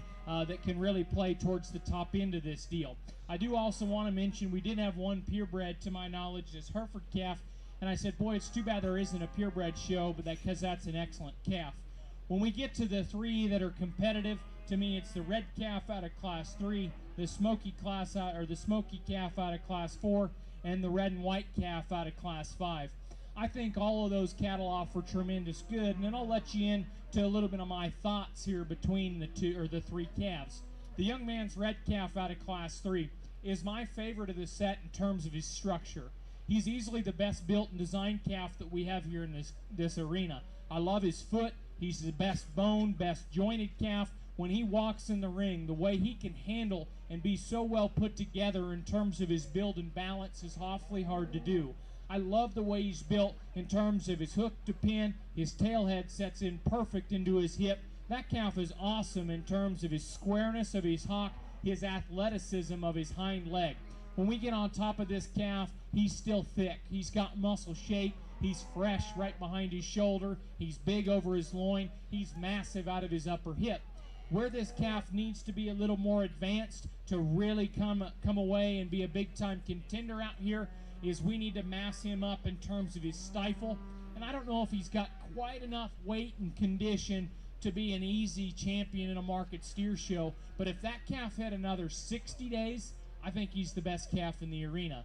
But he's awfully good today, and he's certainly in contention. The smoky calf that comes out of class 4, when we just got the calves on the standstill, there's a lot to really draw you in on that good calf. I like his body shape. I like his hip and his shape from behind. I think when he presents himself on the side view profile, he's still neat to look at because his neck and shoulder set together nice up high. If we're going to change this calf, once we get in here to some of these really, really good calves, his chest maybe sets down a little bit more, and when he's asked to lead, that calf's a little too up and tight in terms of his pastern for my liking. But when you're talking about body shape and muscle and power, that's a really good calf. He could be just a little fresher in his shape right behind his shoulder blade. He's maybe got a little more on him than I anticipated, but that's just a discussion piece, not a fault. The calf that comes out of the 4th class, boy, he couldn't be acting any tougher for the young man out here to get him stuck. I think that calf is the most on target in terms of his muscle and his handle. He's the freshest and the biggest in his shape right behind his shoulder and his loin. He's a very massive hipped steer. Both him and the other red calf probably need a little more twist and muscle shape through his stifle. That calf is sounder than the calf that's just in front of him, particularly out of his rear leg. He's nicer in his hock. He sets down better in terms of his pastern. Additionally, when we get to look at the balance of that calf, I like his neck and his shoulder, and he's cleaner about his chest. So I think that calf offers a lot of good. I would have to say both the smoky and that red and white calf, they could be a little neater in their shoulder design. They could be a little more athletic out of their front skeleton. But I tell you what, those three cattle offer tremendous good. They're excellent and all deserving of the purple ribbon. That's nothing to take away from the other class winners. There's a Fairjaga County Fairs that I'll get to do this summer that any of these calves could go ahead and be your champion steer. So nothing taken away from the other exhibitors. And my compliments to you guys. First and foremost, before we conclude, I would want to just allow you young people to understand how fortunate that you guys are to get the opportunity to show these calves today. Whether you made it out here or you were just competing in a class, there was people fighting tough And I do believe in the era of COVID-19, you guys got a tremendous opportunity to still be out in public, still getting the opportunity to compete and work hard, and it's obvious that you guys took advantage of those opportunities. I'm going to ask you guys one time. We got a big crowd here around ringside. Before I select your champion steer, I want you to put your hands together for everybody involved working hard to put this show on, and congratulate all these young people, and I'll select your champion steer.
We're going to need Jet West steer out of class number 5. Jet steer out of class number 5.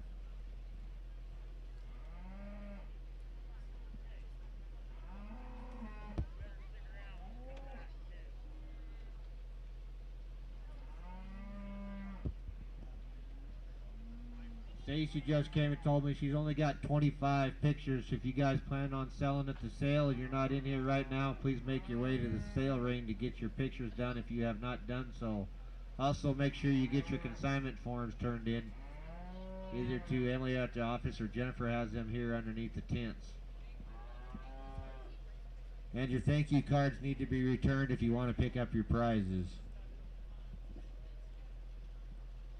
And again, after we're finished with this Grand Championship drive, we need to be ready for our Sheridan County Bred and Fed.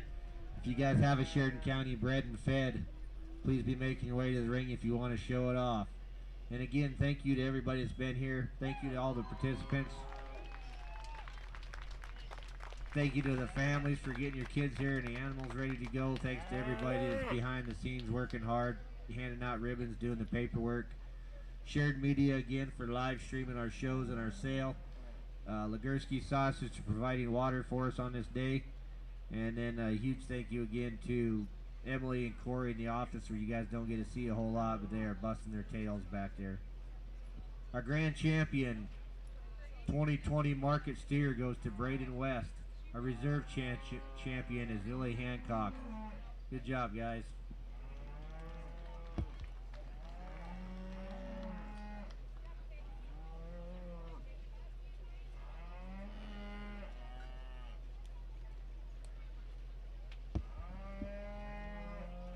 Again, we'll have our Sheridan County Board and Bred, and then we're gonna we've got a few awards to hand out, and then we'll take a small break and let everybody get set for the Brady and Beef Show. First year beef members after the Sheridan County Board and Bred, we need Hunter Koltiska, Grady Hiller, Chloe Wardell, Wynn West, Cade Fraley, Hardy Edwards, Finley Koltiska, Paul Lobdell, Faith Zadarsky, TK Enders, Rin Swinier, Dylan Labby, and Sam Labby. You guys need to be at the show ring after the Sheridan County Born and Bred. Now, he said that the Born and Bred, the champion was Born and Bred. So he doesn't win, or is he the champion? So we're done. Scratch the Sheridan County Born and Bred. Our grand champion market steer was also Sheridan County Born and Bred champion. Congratulations, Braden West. Okay, first year beef members, can I see you in the ring, please? Front and center. Hunter Koltiska, Grady Hiller, Chloe Wardell, Wynn West, Cade Fraley, Hardy Edwards, Finley Koltiska, Paul Lopdell, Faith Zadarsky, TK Enders, Rin Swinier, Dylan Labby, and Sam Labby. Please make your guys' way to the arena, please.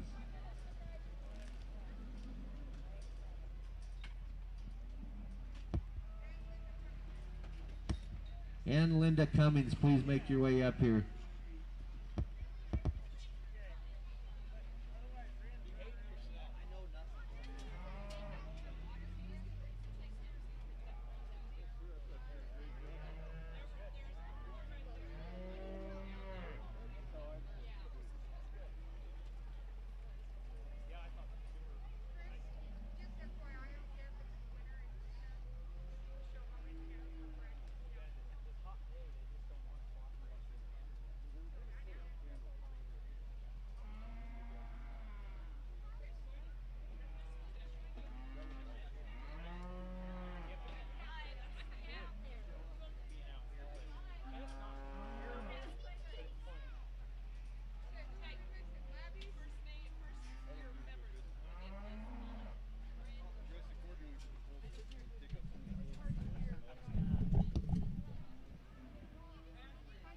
We have Hunter, we have Chloe, we have Finley, we have Faith, we have Cade. We are missing Grady Hiller, Chloe Wardell, Wynn West, Hardy Edwards, he was just here, Paul Lopdale, TK Enders, Rin Swinier, Dylan and San Labby. Make you guys way to the show ring, please.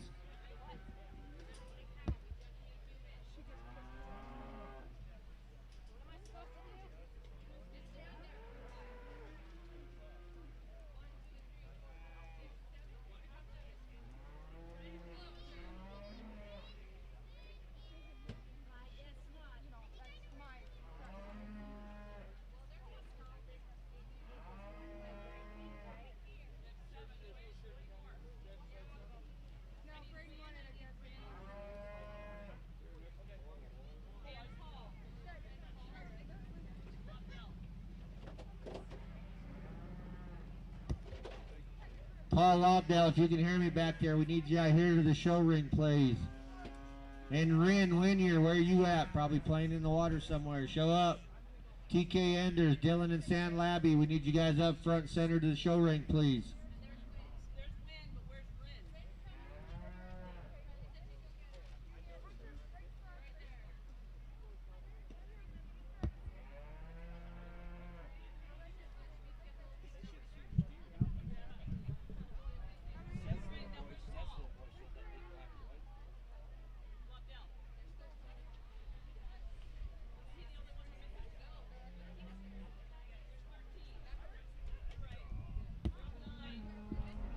Dylan and Sam Labby, can you guys make your way to the show ring, please? I don't need a steer or cow or nothing. I just need you guys. TK Enders.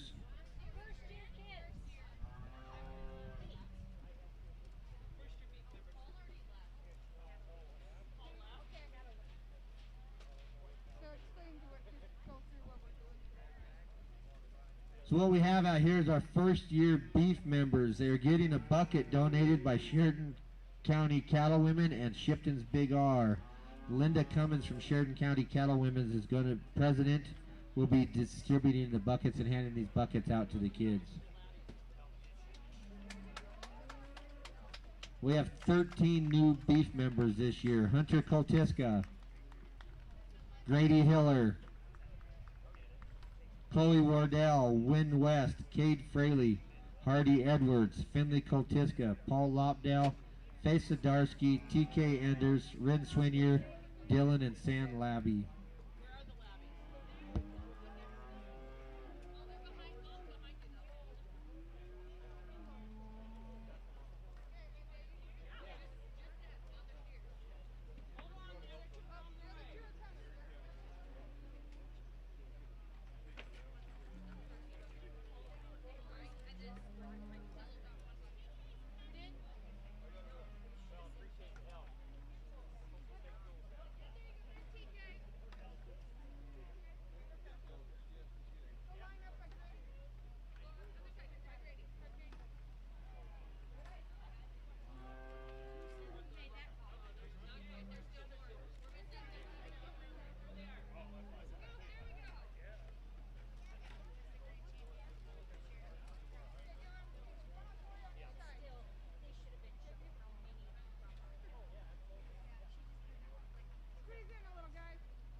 Our first class in the breeding class.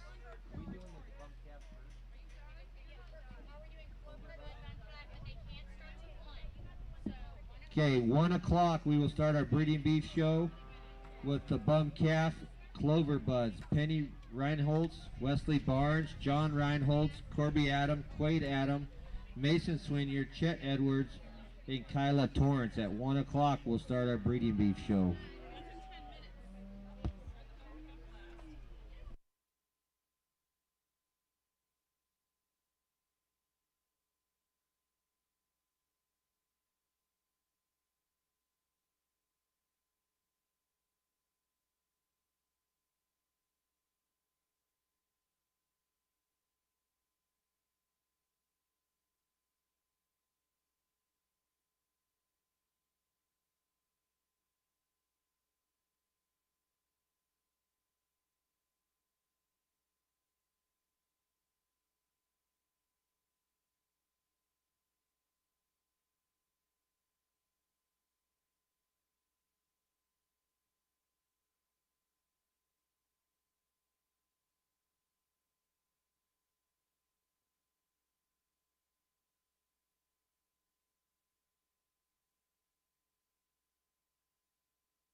Edwards, and Earthshocker. And Kyla Torres, Bum Calf.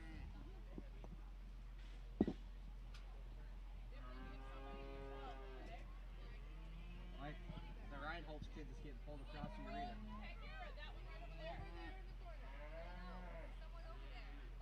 There was?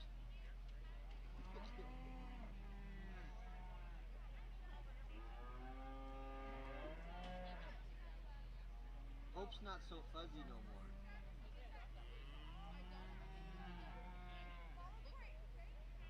Chet's calf was huge.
The 4-H kids are in there now in the first round of the showmanship for them. Penny Reinholtz, Wesley Barnes, John Reinholtz, Corby Adam, Quaid Adam, Mason Swinier, Chet Edwards, and Kyla Torres. These are all kids that are under the age of 8. Oh, and Aubrey Welter. These kids are all under the age of 8 that are looking forward to getting into their 4-H program years.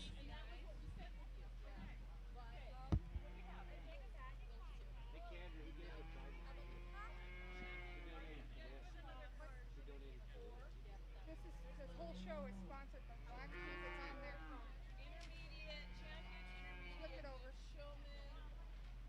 Black Tooth Blood Animal. The whole bum calf class with the Clover Buds and the 4-H kids is sponsored by Black Tooth Large Animal Service. If you see Tad Tipton around, tell him a big thank you, guys.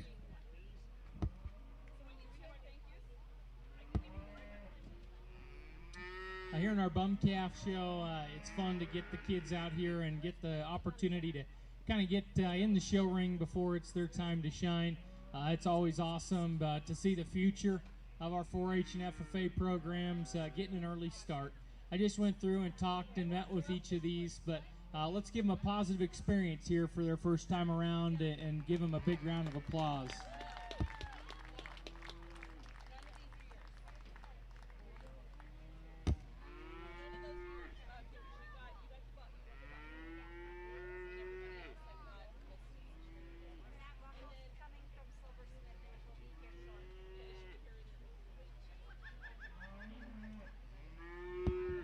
Paul Grady, Paul.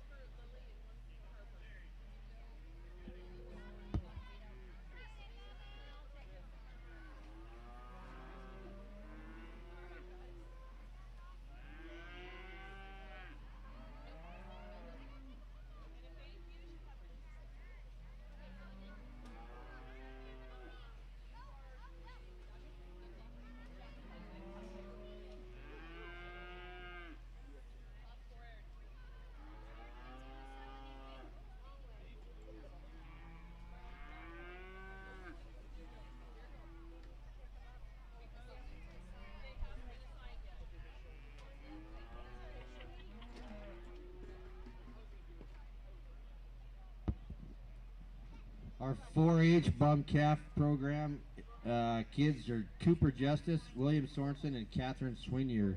You guys need to be making your way over here so we can get them going. The 4-H bum calf kids have just a little bit more to do. They had to actually fill out a record book with some information for the judge to look at, also along with presenting their calf.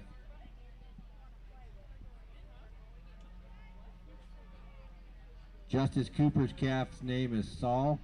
William is showing Earl, and Catherine is showing Hope.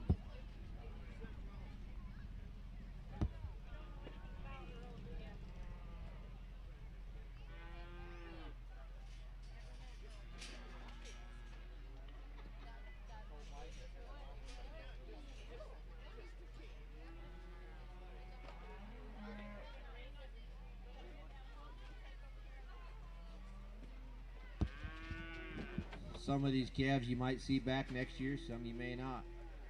I know that little Charlay's coming back next year. Cooper, you showing next year? Yeah? So 2 of these bum calves you'll see back next year in the market classes, so that's pretty cool to watch. There's probably a high possibility you'll see that little Hope calf on the end in the breeding program.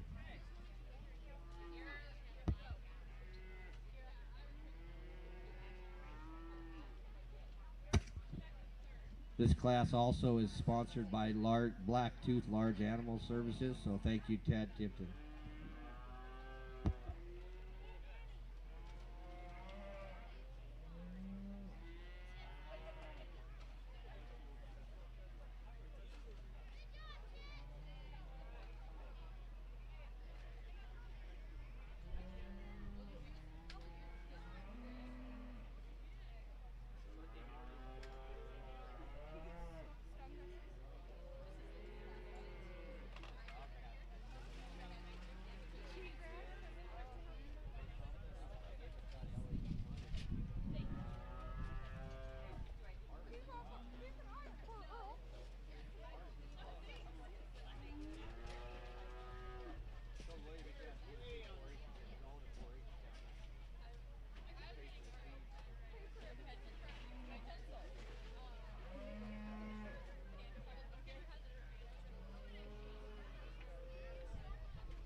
Our first class of breeding beef is going to be the Heifer Futurity Yearling Phase 1.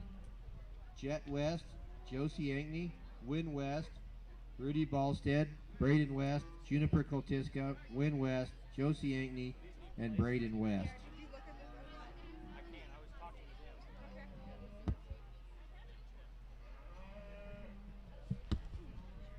We'll give the judge just a few minutes to go over the kids' record book so he can make his final decision in the 4-H bum calf class. Heifer Futurity Yearling Phase number 1, Phase 1, Jet West, Josie, Win, Rudy, Braden, Juniper, Win, Josie, and Braden.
We're going to award all 3 of these young people blue ribbons, and I guess I handed down my placing, but we'll congratulate the young lady on the left as champion, young man on the right as reserve. Congratulations to all 3 of these exhibitors. Put your hands together for them.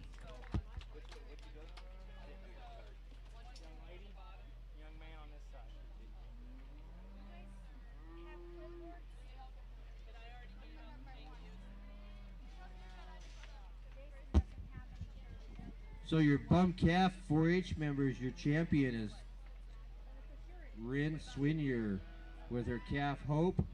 Reserve champion was Cooper Justice with Saul, and William was third with Earl.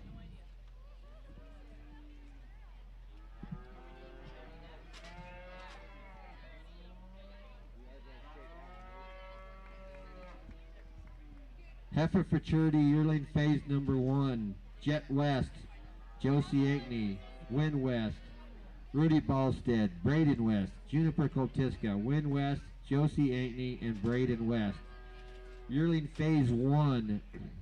These heifers had to come in bred and be ready to show next year. They had to be 30 days bred today in order to even make the show.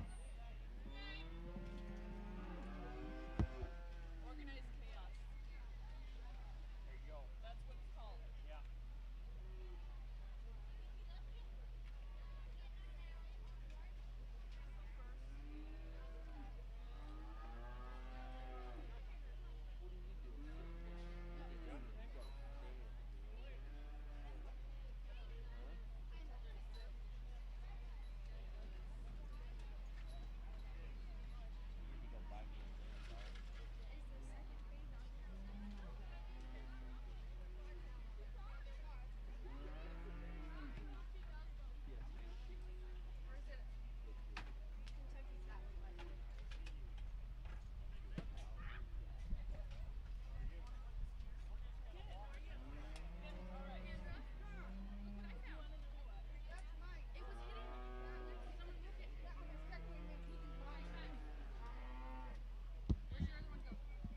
Entering the ring now is our Class 1, or our Yearling Futurity Phase 1 with Jet West, Josie Ankney, Win West, Rudy Ballstead, Braden West, Juniper Koltiska, Win West, Josie Ankney, and Braden West. Again, these are first year heifers that are bred 30 plus days. They'll have calves next to us next year. Do we have judges? Are our judges here?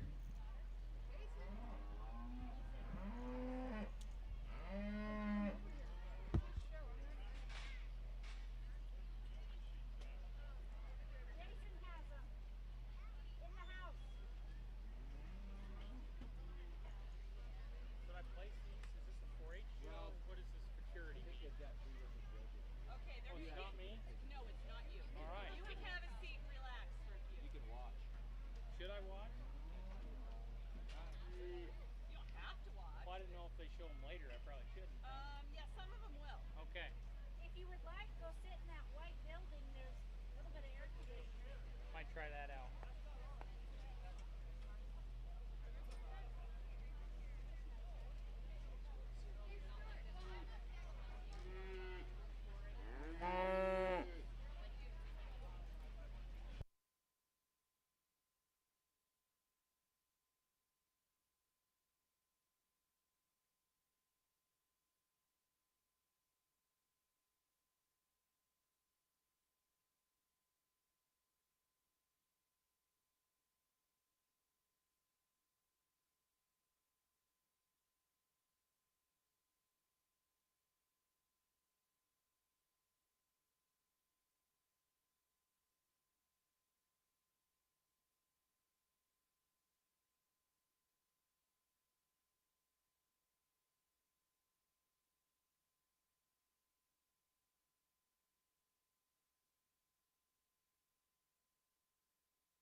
don't leave with it. You do it here.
Rudy Ballstead, Braden West, Juniper Koltiska, and Josie Ankney. If you guys can come back to the ring, we'd appreciate it. Thank you.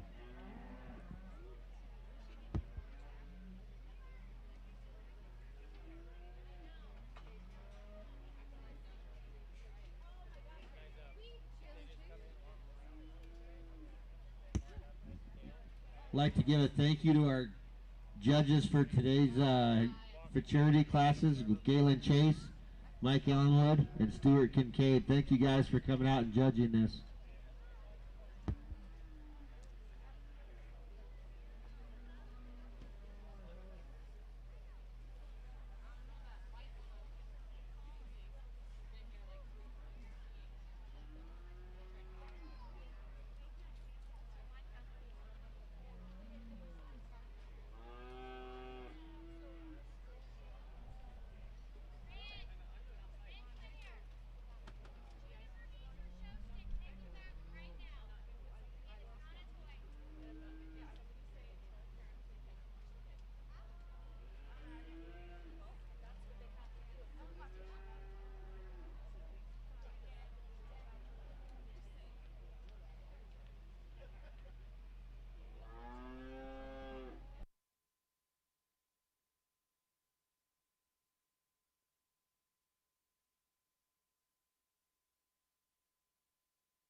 Yearling Phase 1 heifers are in there. Jet West, Josie Ankney, Rudy Ballstead, Braden West, and Josie Ankney. Hey, Sorensen, let's see your Mountain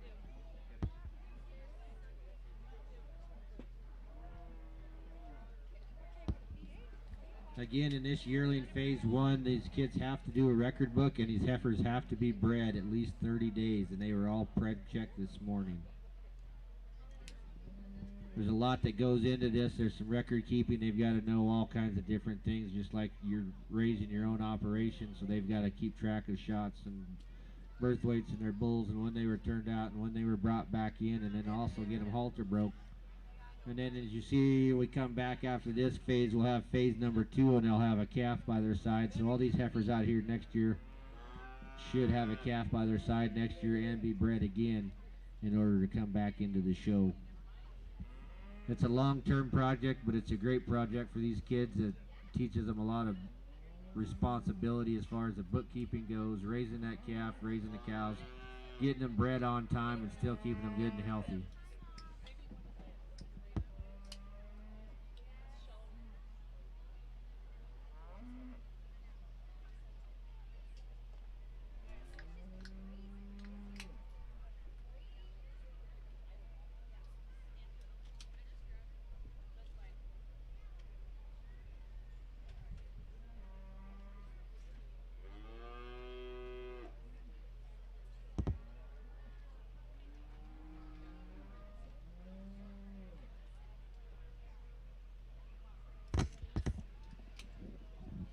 Give another thank you to all the volunteers and all the help we have here at our county fair this year. Couldn't have it without them.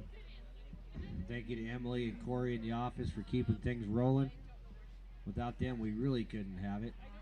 Thank you to Sheridan Media for live streaming all of our shows and our sale on Monday night. Jimmy Legursky for bringing us a bunch of water to keep everybody hydrated in the heat of the day.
All the awards for the futurity stuff and ribbons and all that stuff will be handed out Monday night of the sale. So if you want to see the results, you'll need to be here Monday night of the sale.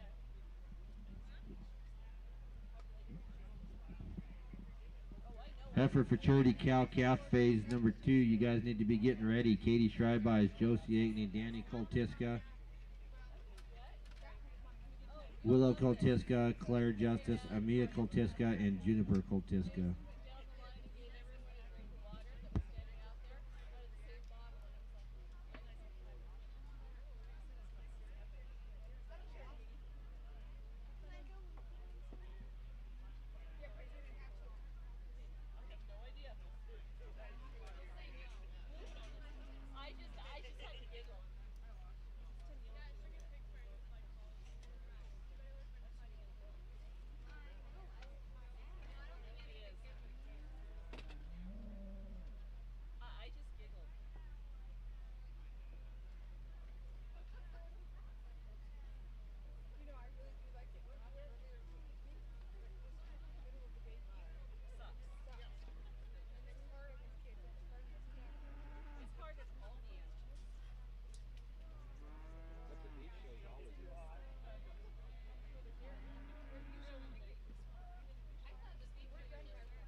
Kids, you guys are released to go. Futurity Heifer Futurity Cow Calf Phase number 2. Katie Schreibeis, Josie Aitken, Danny Koltiska, Willow Koltiska, Claire Justice, Amia Koltiska, and Juniper Koltiska.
Cow Calf Phase 2 should be Katie Strybeyes, Josie Ankney, Danny Koltiska.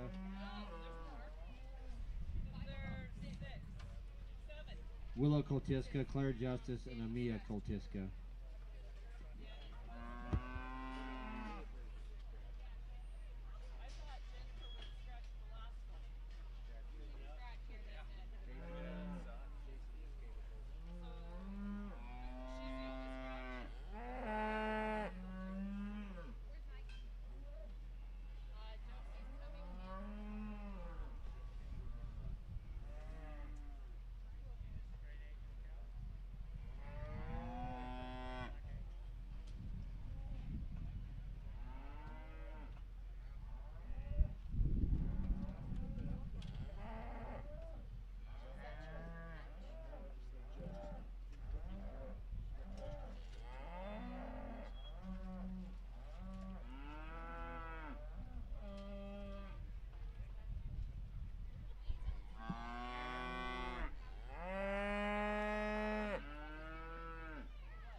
Black Angus Junior Heifer Calf, born January 1st to April 30th, 2020. You guys should be getting ready.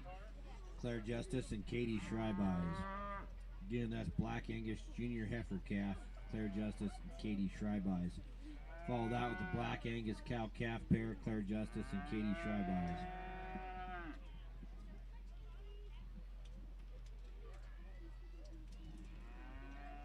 Again, thank you to Ligurski Sausage Company for providing the water for everybody today. Sheridan Media for the live stream of all the shows this week and the sale. And a thank you to all the volunteers that are back here behind the scenes working. All of our superintendents that have allowed our help this county fair go on. And our office help. Emily Swinier, our 4-H educator, and Corey Enders is in the office. It's helped make things run smoothly. Thank you. Again, thank you to our fraternity judges, Stuart Kincaid, Mike Ellenwood, and Galen Chase.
Angus Junior heifer calves born January 1st to April 30th. Please be ready. Claire Justice and Katie Schreibeyes. We'll follow that up with the Black Angus cow calf pair, Claire Justice and Katie Schreibeyes. And Rudy Ballstead, be ready with your Hereford, Pulled Hereford Junior calf born January 1st to April 30th. You guys are all released to go right now.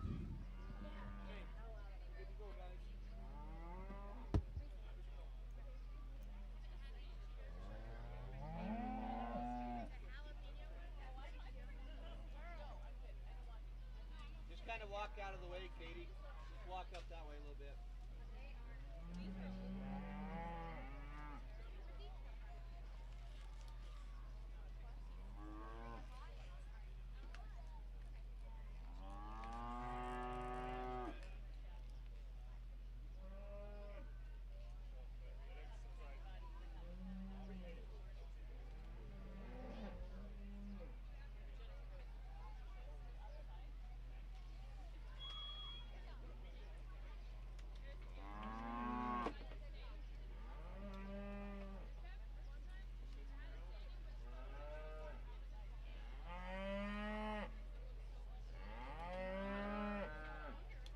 One more, Brady.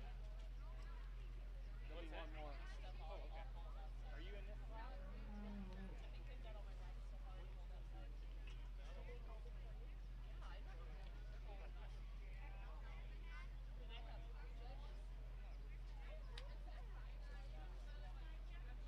I'm going to steal your search for my juniors. And I'm debating about whether I want to steal Brian or intermediates.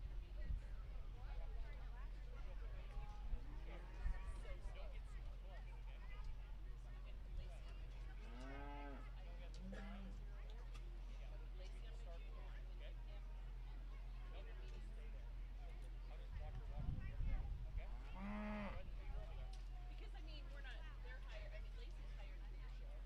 Brian's only there because Sean's there. You know, I mean, he honestly doesn't even know who I am.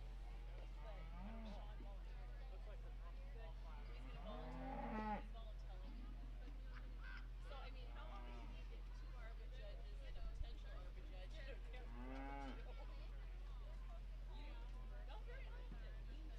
I'm going to. I got a hold of Laura and Lacey right after I heard that Brian was coming. I'm like, I have to.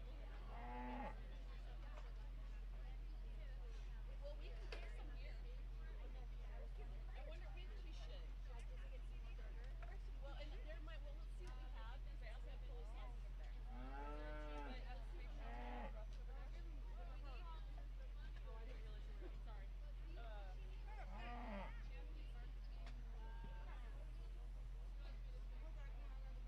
I already gave 7 out. 7 already went out. Huh? 7 already went out. To be fair, the one that Market beef class 7. You gave me class 8 next week. I don't know, Claire's right there though. Okay. It just got mixed. Okay, that's fine. As long as I get it and they can. Claire, we need your Junior Angus calf heifer. 8's gone too. 7 does. Then we'll have Black Angus cow calf pair with Claire Justice and Katie Schreibeyes, followed by the Hereford or Pulled Hereford Junior cow heifer calf born January 1st to April 30th with Rudy Ballstead, followed by Hereford Senior heifer calf September 1st to December 31st of 2019 with Win West. I need 8 handcuffs. But where's 7? Champion each breed? Or do we pick a champion overall? Or how do Well, do your class one as a blue or purple, and then we bring them all back for an overall. in each breed? Next week, and we'll bring in some Breed. Okay. Yep, I'm not gonna. Don't worry about it. You're good. If you find a lone one running around, let me know.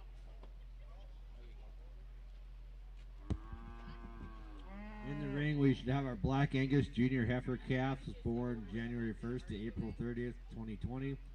Claire Justice and Katie Schreibeyes. They'll need Claire Justice and Katie Schreibeyes with their Black Angus cow calf pair And Rudy Ballstead following that with our pulled Hereford junior heifer calf, born January 1st through April 30th.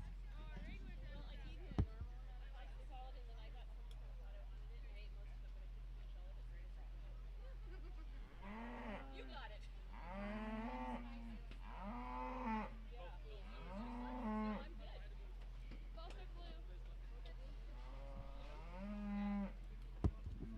I think we got two quality Angus heifers. I'm going to award them both with blue ribbons in this set.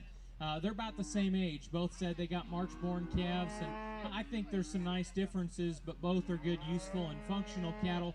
The young lady on the far side, or furthest from me, she's going to be your class winner. I just think there's more body shape and power in that good heifer. I like the length and extension found in the heifer the young lady has in second.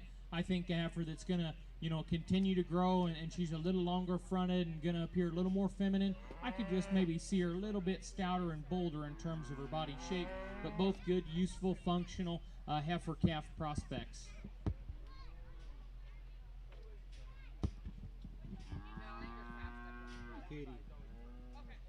Katie Schreibeis is going to head and win the junior heifer calf, and Claire Justice with second. Black Angus cow calf pairs, Claire Justice and Katie Schreibeis.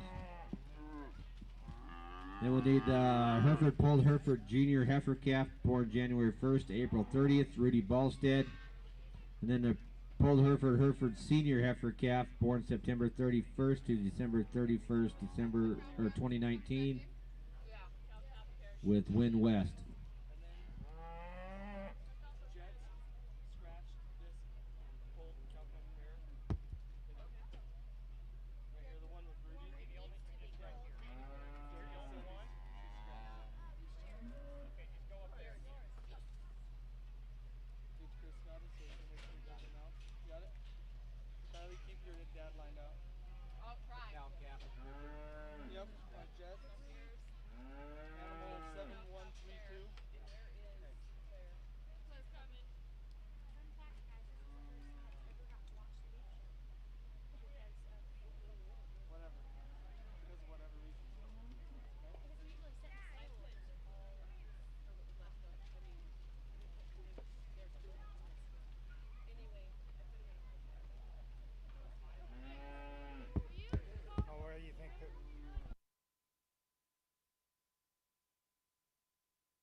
In the ring now, we have our Black Angus cow-calf pairs with Claire Justice and Katie Schreibeis.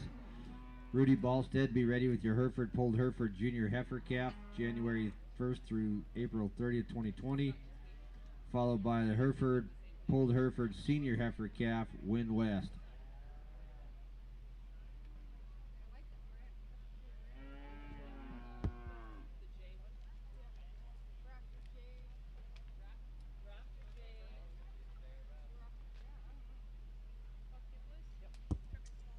Nice pairs of Angus cow-calf pairs here, and I like the young lady's cow and calf pair on the far side there. Really nice cow in terms of her udder structure. I think her teats are a little more refined, and she's a little fuller and leveler about her udder floor.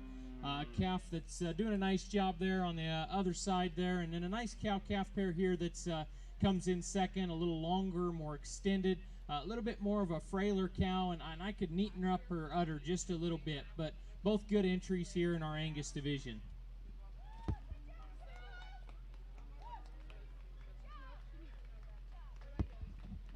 Your cow-calf champion Black Angus is going to go to Claire Justice with reserve champion Katie Schreibeyes. Rudy Ballstead, we need you with your Pulled Hereford Junior Heifer Calf, born January 1st through April 30th, 2020. Follow that up with Wynn West with her Pulled Hereford Senior Calf, born September 1st through December 31st, 2019. And then on deck we need the Pulled Hereford Summer Yearling Heifer, born May 1st to August 31st, 2019. Jet, Braden, and Wynn.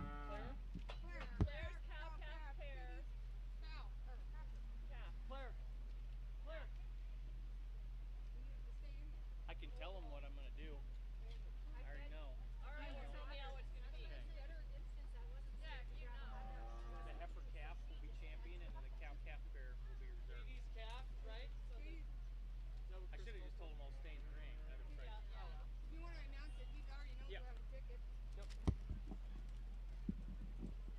We'll save them from dragging those cow-calf pairs back out here, but we're actually going to use the heifer calf that won the heifer calf as your champion Angus, and then your bigger cow-calf pair there, they're going to be your reserve champion Angus. Congratulations to those exhibitors.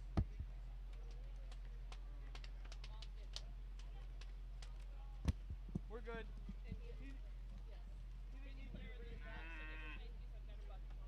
So Rudy Ballstead with your Pulled Hereford Junior Heifer Calf, born January 1st to April 30th. We need you to the ring. Followed with Wynn West with her Pulled Hereford Senior Heifer Calf, born September 1st to December 31st, 2019. Braden, she should be in here. Hey, Braden. You're early, Braden. Braden, you're too early. You're too early. Too early. We can bring her, just set her up over there.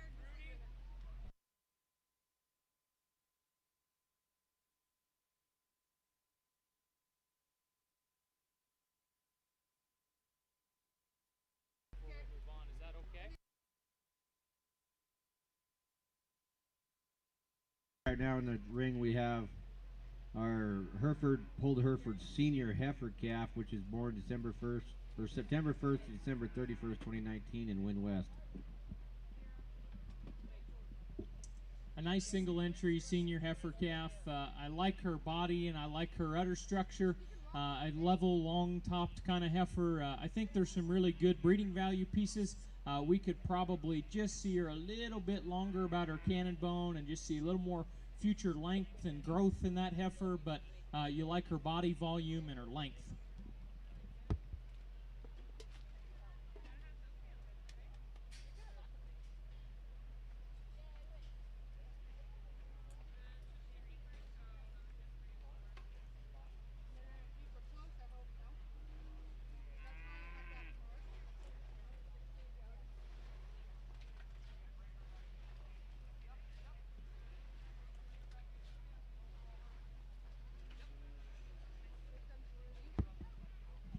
Enter in the ring now. We'll have our Pulled Hereford Junior Heifer Calf, Rudy Ballstead. This calf's born January 1st to April 30th, 2020.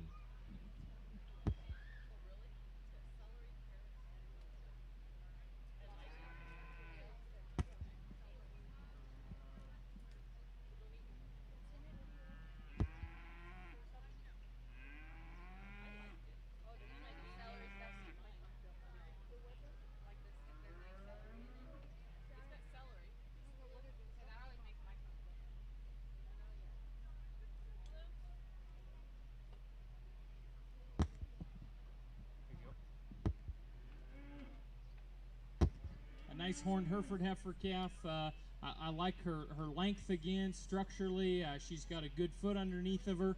I think she'll stack up nicely as we continue to work through our Hereford show, but a nice heifer calf. All right. Got some judging to do, huh? All for the same family. We should have entering our Pulled Hereford Summer Yearling Heifer, born May 1st through August 31st, 2019. Jet, Braden, and Wynn. Then we'll need our Hereford and our Pulled Hereford Spring Yearling Heifers, born March 1st through April 30th. Braden West, TK Andrews, Maggie Mae McStay, and Finley Coltiska.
few more cattle to work through in this class, and I think good, useful cattle all the way through.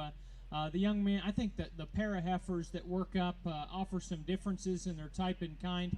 We use the stouter heifer to win the class. I think what's unique, not only is she the power heifer of the pair, but I think she's got just a little bit more refinement to her teats. A heifer that we could see maybe toned down a little bit in her tail head.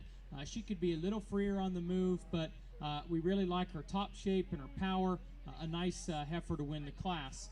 The heifer that comes in second, if we could refine her about her teats, I think that's a heifer we could tie to more from a femininity standpoint. A nice heifer, though, in terms of her condition. I like the fact that she's just a little bit leaner than the heifer that's just in front of her.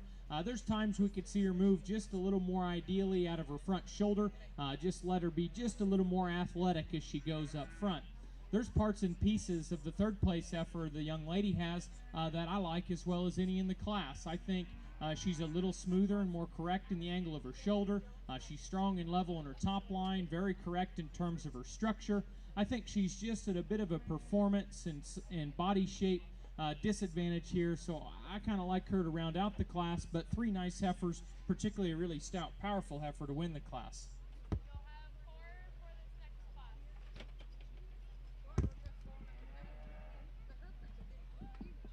So your champion summer yearling heifer is going to go to Braden West. Reserve champion to Jet West, and third place is Wind West. Nice bunch of heifers. Now in the ring, we should have our Hereford, Polled Hereford Spring Yearling heifers, born March 1st through April 30th, 2019. Braden West, TK Enders, Maggie Mae McStay, and Finley Koltiska. We'll follow that up with a Hereford, Polled Hereford Cow Calf pair, and Rudy Ballstead. Then we'll have our champion Hereford, Polled Hereford.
Stand right on the other side of Finley, TK. 4 blues. Another nice class of heifers, some April and Mays here, I think, as we work through them. I think you could probably switch the top two if you like. I like the leaner conditioned heifer to win the class. The rib-branded female, to me, structurally, is the more superior female. I really like her smoothness of her shoulder, and I like the way she reaches and strides off both her rear and hind leg. That's a heifer that's really long-fronted and really long down her top line. A little skinny, so maybe not quite the body volume that we find in the heifer in second, but structurally she's the heifer I favor of the pair. The yellow heifer that comes in second, There's a little more power to this heifer, but the reason I end up having her second is I don't know if she's got a true power advantage. I just think she's further along in terms of her condition. Really nice female, though, in terms of her structure. Not quite as true in how she tracks off her rear leg, but you like her body shape. Maybe not quite as just neat in terms of her neck, not quite as neat in how she sets down in her hind leg. Another greener and skinnier heifer here that comes in third. Relative to being green and skinny, she's still got a good shape to her body, and you like that about her depth of her side. A big-footed heifer that does take a long and accurate stride. Maybe falls a bit more out of balance in terms of her look from the side. And then we conclude the class with the miniature Hereford heifer. Just kind of hard to stack up. Maybe two different types in this class, so you got to figure out what you want to do and where you want to be at. But conformationally, you do got to appreciate her structure and her body, but just at a bit of disadvantage here in this group.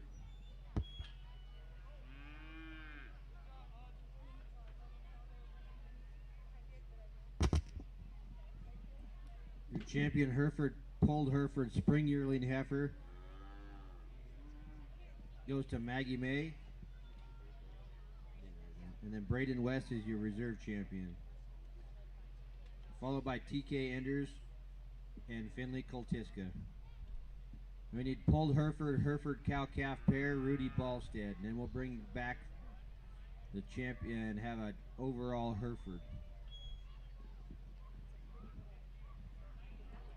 We'll need Rudy Ballstead's junior heifer back, Win West senior heifer back, Braden West Hereford Polled summer yearling heifer, and Maggie May's spring heifer.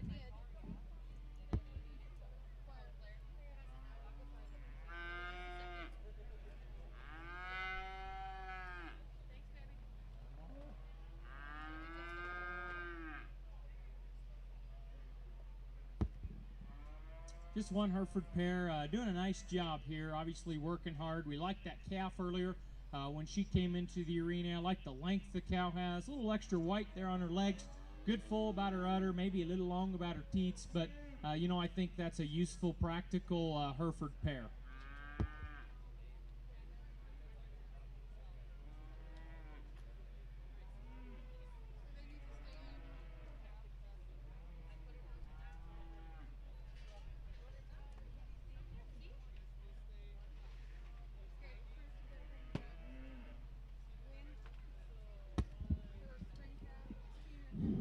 So we need Rudy's, oh, it's already out there.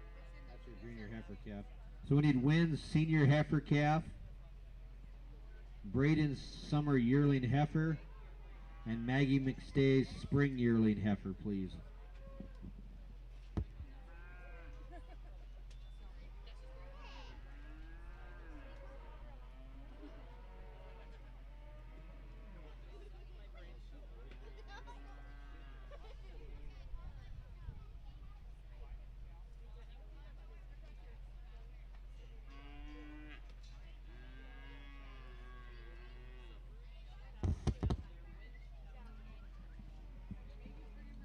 Followed by our champion Hereford will be going into our main Anjou Cross junior heifer, born January 1st through April 30th, 2020, with Rin Swinier and Josie Ankney.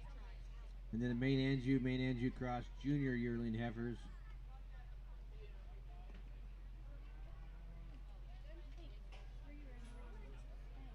which will be Coulter Sharp.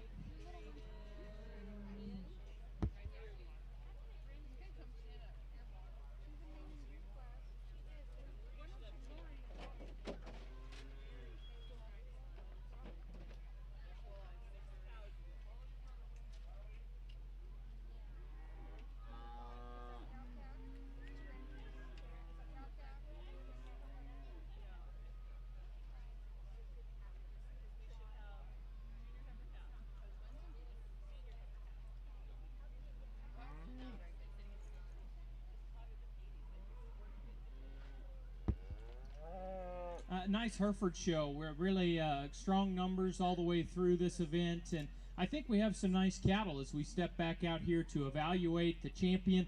I think there's a lot of good cattle and some different types. But the young man here out of this class will be your champion Hereford, so congratulations to that exhibitor. As I believe it's his brother brings in another heifer there in second. I think a strong contender. I'd like to change your structure there just a little bit for me. We'll use the young lady's rib-breaded heifer for reserve. Congratulations to her.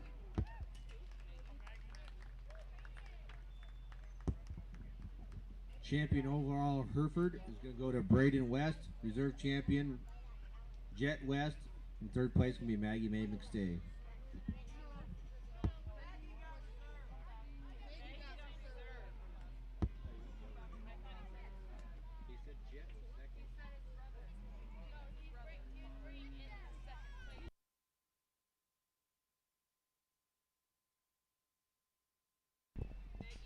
Okay, Braden was champion and Maggie Mae was second. Now we need Main Anjou Cross Junior Heifer Calf, born January 30th or January 1st through April 30th, 2020, with Rin Swinier and Josie Angney. We'll follow out the Main Anjou Cross Junior Yearling Heifer, born January 1st through February 28th, 2019, and Coulter Sharp.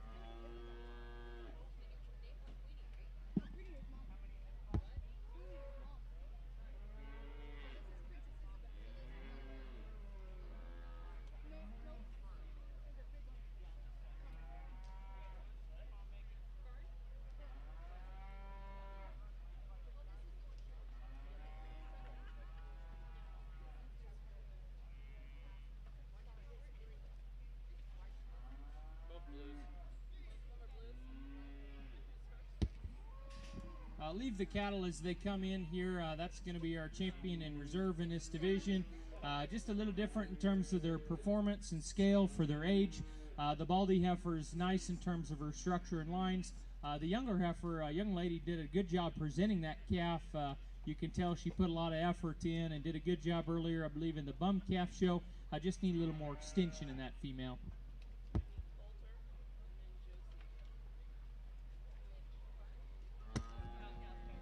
Coulter Sharp, you're going to be next in our junior yearling heifer calf. Then we'll have Main Anjou Cross, all grand champion overall. So we'll need Josie just to stay close to come back in after Coulter's done.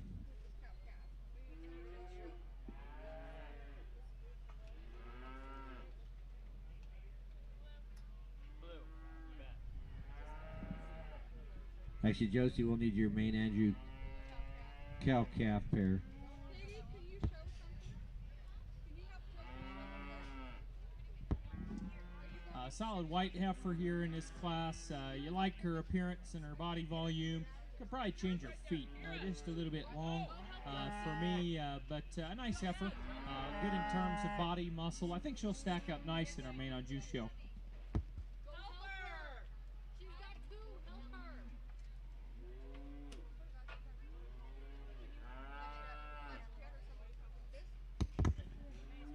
Don't run off too far, Coulter. We got Josie Angney with the Main Anjou Cross cow-calf pair. And then we'll have our overall Main Anjou, followed by our Shorthorn Junior Heifer Calf, born January 1st through April 30th, 2020, with Danny Koltiska. And then we'll bring in Juniper Koltiska right after that with her Spring Yearling Heifer, born March 1st through April 30th, 2019. And then Junior Yearling Heifer, Josie Angney.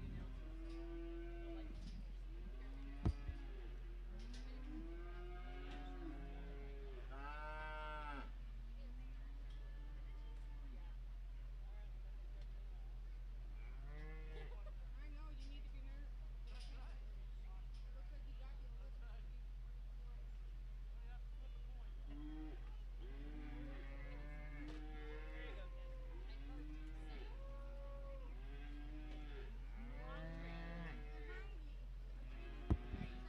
Here, I guess, got a Main Anjou cow-calf pair. Always exciting to see a kind of a main cow with an udder that's raising kind of a calf there on the back that's got some performance. Just a nice female that's doing a good job. I think replicate each other nice, actually. They're built a lot the same. she's obviously breeding true for that young exhibitor. She's utterly fantastic. There you go. Josie, stay in the ring. Yeah. Stay in the I know, Mom. Shut the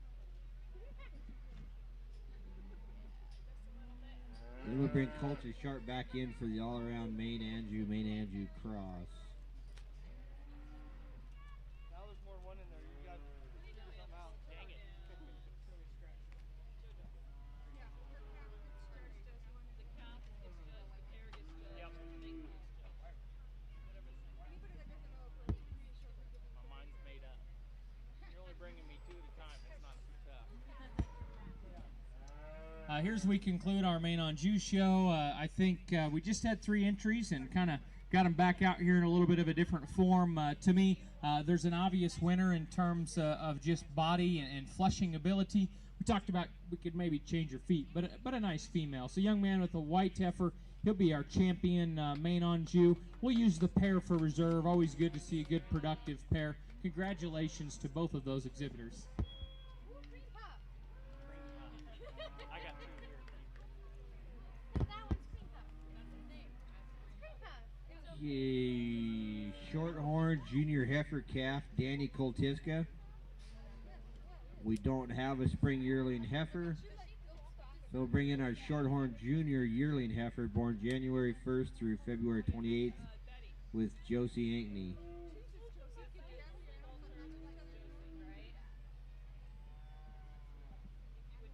So Josie and her junior Shorthorn heifer calf. Do we have short horns? Shorthorns are coming now. And then what? Cross, any other English, And then that's it? and then crossbreed. Okay. And then you got a feeder steer sack. All the ones that pairs that come in. They Josie, Danielle, Danny, and then Joan.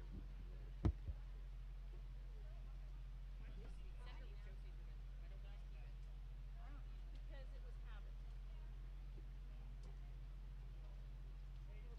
Well, I don't think they can hear you over there. And Jason's out here. He's standing there. Danny's heifer. We need Danny's bringing that heifer right now. The junior heifer calf. Shorthorn junior heifer calf. Okay.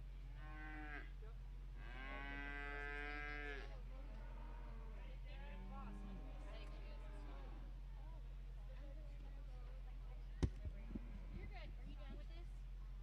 We'll put it down. Junior heifer calf, Shorthorn heifer calf, Danny Koltiska.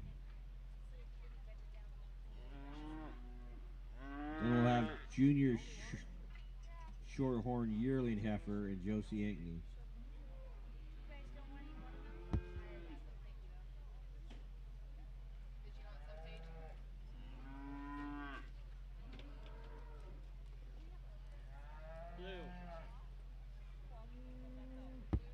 Blue. Our Shorthorn influenced heifer here, February heifer calf that's got some performance and scale. You really like her body type. We could probably tidy up that navel, but sure enough, a female that's got some length and some body and performance. You can take her out.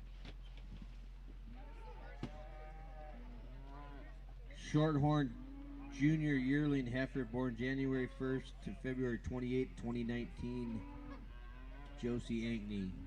Then we'll bring in our Shorthorn cow calf pair, Danny Koltiska and Juniper Koltiska. Juniper's a scratch. Bringing it up right now.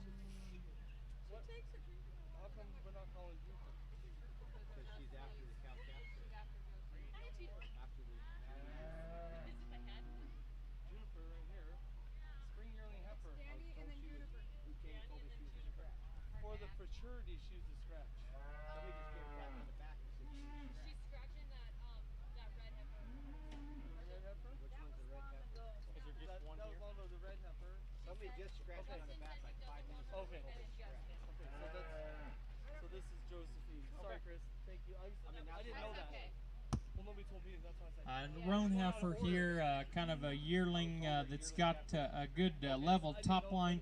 I guess she goes about the ring with enough freedom of movement and range of motion.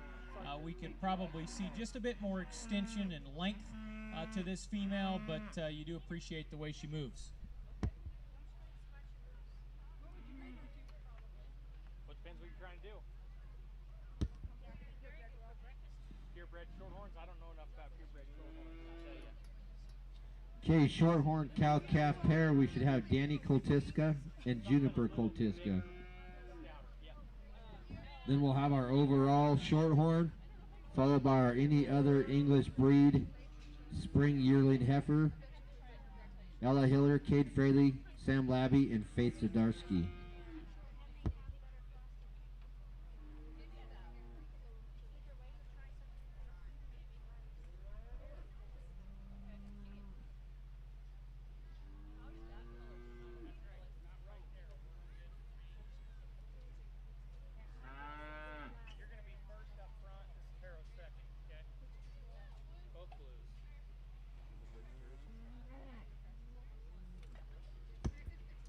Going to go ahead and use the white cow-calf pair there as our champion shorthorn cow-calf pair. I just see a little more fleshing ability in this white cow, just better maintained her body flesh when she's wet. Probably a little fuller about her udder as well. Maybe not got quite the performance there on her calf, but I appreciate the job that she's doing and still holding her own in terms of body. The roan cow, still fairly milky and obviously putting all she's got into her calf, and you appreciate the fact that her calf's got that kind of performance, length, and body. But I just wish she just did a little better job maintaining her flesh and being a little bolder about her rib, but a nice pair.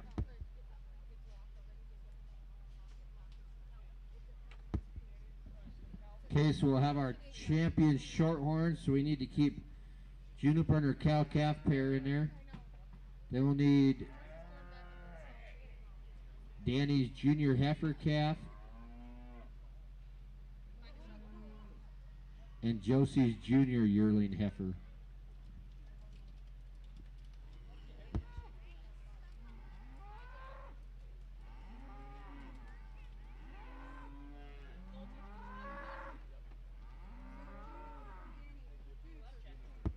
As we're getting the shorthorn division organized, we'll keep moving through these breeding cattle. I think good cattle here in our shorthorn division. Maybe not quite as strong in terms of power, but good maternal cattle that are structurally correct. To me, I really favor the white cow. She's going to be your champion, and we're going to use the red roan heifer there on the far left as reserve. Congratulations to our shorthorn exhibitors, an impressive cow-calf pair to win this division.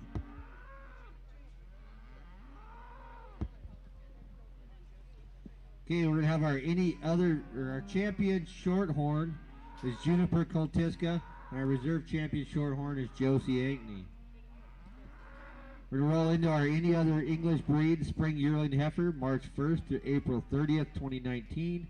Ella Hiller, Cade Fraley, Sam Labby, Faith Zadarsky.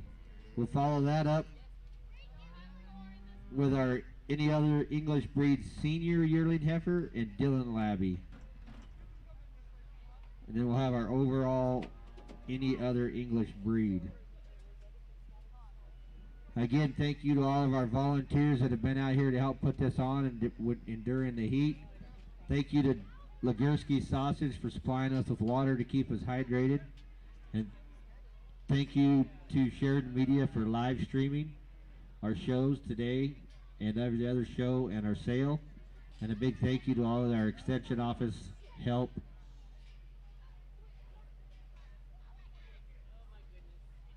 Just thank you to all of our volunteers and especially our help in the office, the extension office, to help keep this going.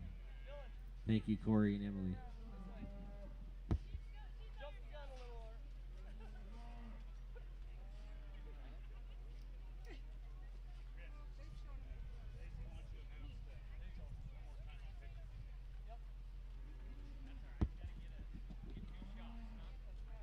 Last call for pictures. If you don't get them done, you don't sell. So you better get there if you plan on selling your beef. Stacy Joe's ready to go home.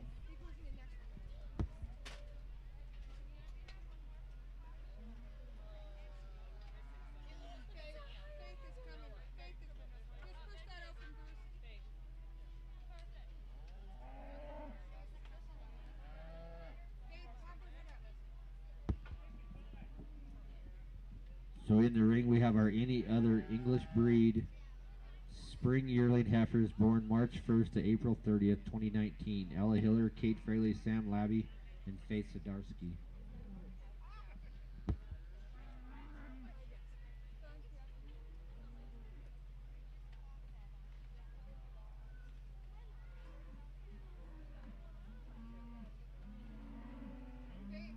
They choke up on your chain here to her face. Move your hands all the way up to her face. Right up next to her chin.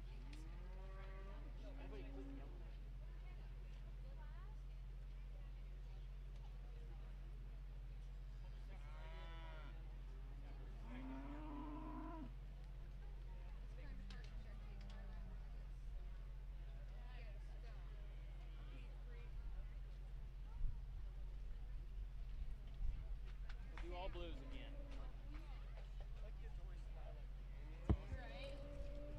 I think a nice pair of cattle up top here, and you could tell me you could like them a little differently, but I always like my breeding females to look broody and big-bodied, and that's why I like this cherry red heifer to go ahead and win in this set.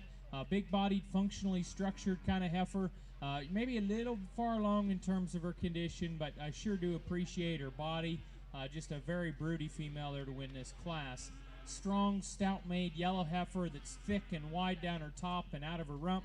Maybe just need to see her a little more structurally correct. I could change her shoulder and her rear pastern there a shot, but nice cattle there, and those are a top pair of good heifers. Then we got a heifer that's a bit extreme in her frame that comes in third. A little bit, I guess, Mutton Jeff-like, we could say here in the conclusion of the class. We got a big one and then a little one, so a bit of a harder way to kind of analyze them and different purposes, I'm sure. I could tone down the red heifer in terms of her size, but she's structurally correct. Then we have I believe our Highland influence type heifer, structurally correct, absolutely, lots of breed character and very level. Probably, just tough to evaluate all these different breeds together. So, shake them up how you like. Useful cattle all the way through this group.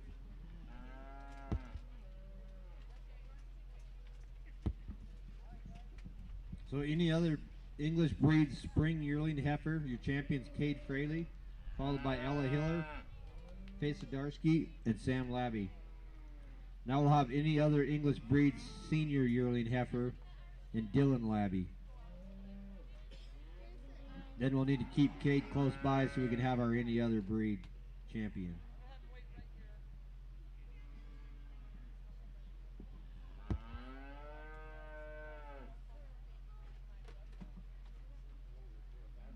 We said all little fluffy things went in her book.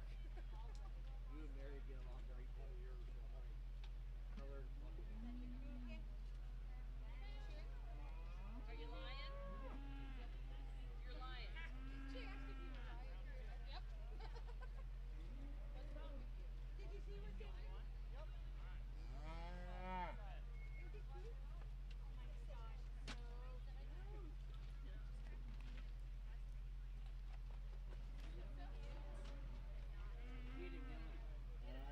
Doing great, buddy. Another one coming in this group is a single entry. Again, structurally a heifer that you favor and like a lot. Very functional in terms of the way her skeleton and feet and legs are put together. Conformationally, a very correctly made female as you study her from the side. I think she'll stack up nicely here in our divisional lineup.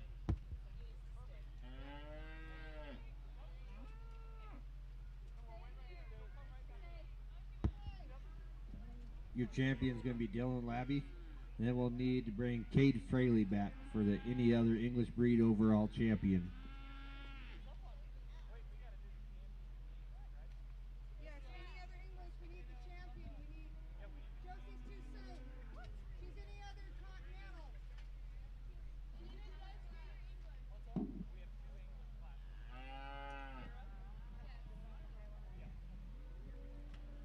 We need Dylan Labby and Cade Fraley. Cade with your any other English breed spring yearling heifer. On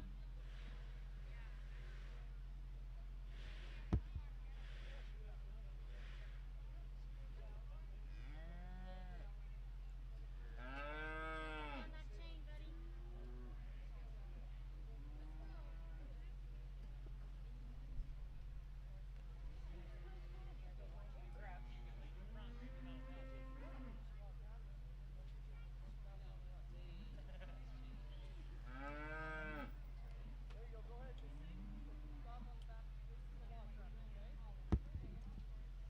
Here on this warm afternoon, I sure don't want to take too much time and get these cattle too hot out here in the sun. I thought we had a very strong show here in this English Influence division, and I think lots of different types and kinds of cattle. I'm going to use the Red Angus female the young man brings to us as our champion, and then we'll wait for the kind of that gold-colored heifer to come in next, and she'll actually be our reserve champion English. But let's put our hands together for the young people in the arena here in this division.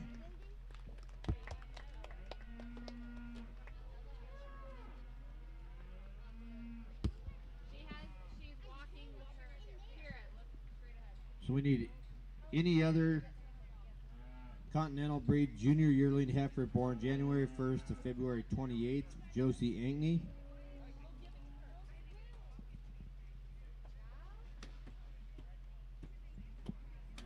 Then we'll follow that up with our crossbred junior heifer calf born January 1st to April 30th, 2020.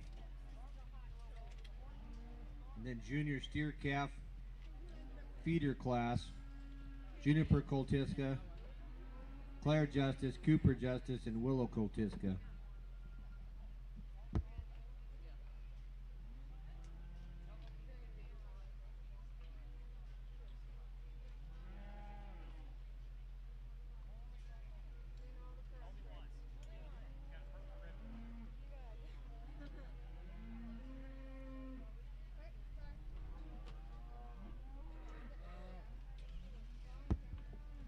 Our only Continental heifer, a level top, long strided kind of female. Again, here's another one we could extend out just a little bit, maybe add some body mass and stoutness, but functionally speaking, sound enough, has enough body, a good single entry.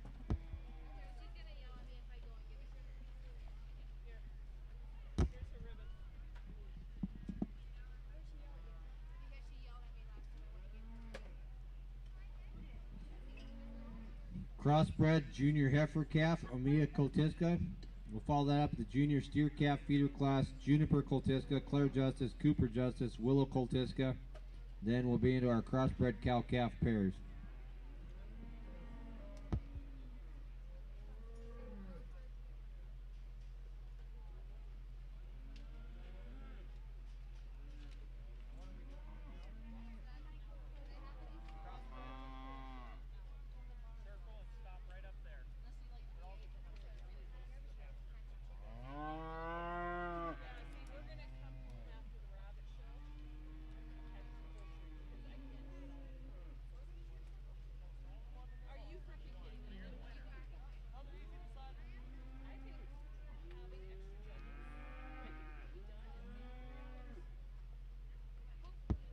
A very balanced heifer that comes in this group. I like her shape. I like her body and her power. Sets her feet down right. A really nice single entry. I think she'll stack up nice. I don't know what's yet to come, but a nice single entry. I'm planning on going home. There's no way that class is going to win. Okay, we'll bring in our junior steer calf feeder class. Juniper Coltisca, Claire Justice, Cooper Justice, and Willow Coltisca, followed by our crossbred cow calf pairs, Willow Coltisca and Mia Coltisca. So we need Juniper, Claire, Cooper, and Willow with your junior steer calves.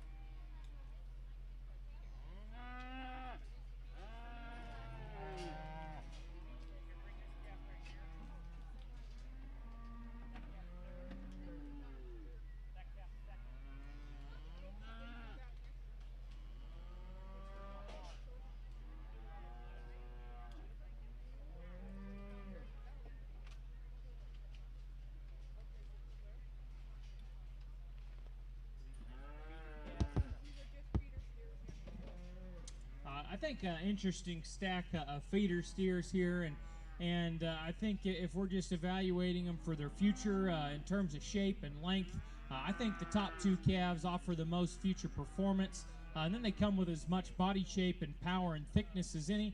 The calf that wins the class, he's not the neatest up front, but he is the stoutest, the longest, and the most impressive from the rear view. I also think, structurally speaking, he's a calf that we think's absolutely acceptable. The rib-branded calf in second. Honestly, I think that calf's got a great future. He's just a little bit leaner in his condition and not as advanced and high-performing as the calf that wins today. But I like his shape, I like his width, I like his structure. I think that's a nice, easy feeding calf that's got a bright future in front of him. Then we get to the shorthorn appearing calf, a thick top, wide pin steer. I could just see a little more correctness from the side. There's a calf that cuts to his flank, just a little flat in his outer stifle and frailer in his makeup, but just right on top of the cattle, he's impressive in his topside width.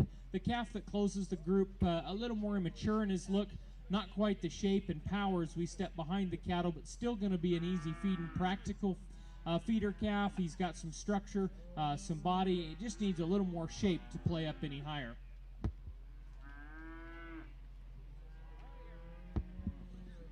So your champion junior steer feeder calf goes to Willow Koltiska. Reserve champions Cooper Justice. Third place is Juniper Koltiska, and fourth place is Claire Justice.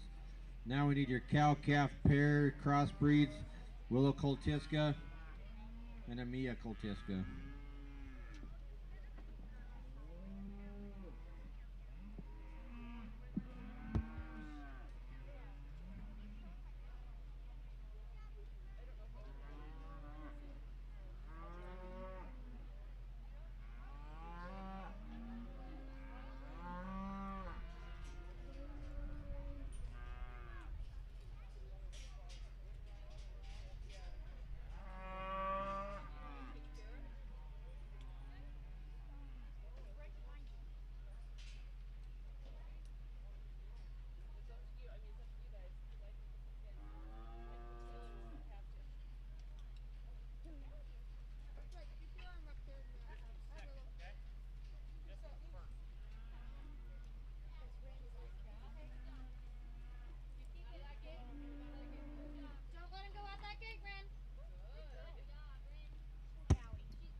Here in this group of cow-calf pairs, use the smaller, more conservatively framed cow that's actually raising the bigger calf there.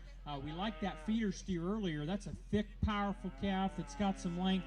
You sure like that pair of cattle. The black and white cow, a little bit longer. I like her calf an awful lot, but we could see just a little more strength in that cow for me relative to her frame. She's a little more fragile in terms of her forearm and her bone, but nice cattle here in this group. I like our class winner a good deal as she's raising a nice calf.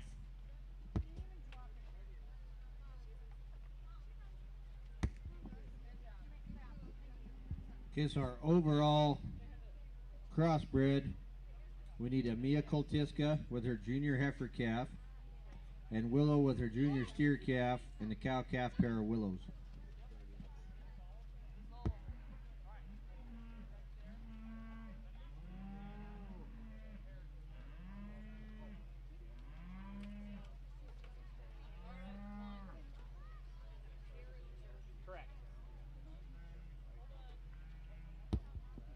We used the heifer calf here as our champion. We followed with the cow-calf pair reserve. I think the heifer calf's got a bright future. Strong cow-calf pair that's reserve.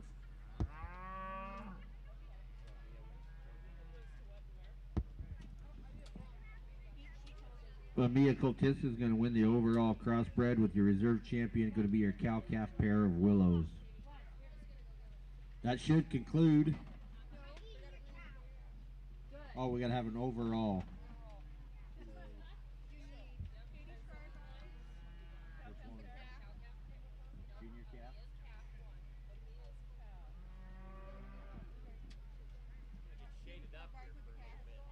Okay, we need Katie Schreibeyes with her Angus calf, her overall Angus calf. Overall Hereford, Braden West. Main Anjou cross, Coulter Sharp. Shorthorn, Juniper pairs, Juniper Koltiska's pair. Any other English breed, Cade Fraley. Any other continental, Josie Ankney. Crossbred, Amia.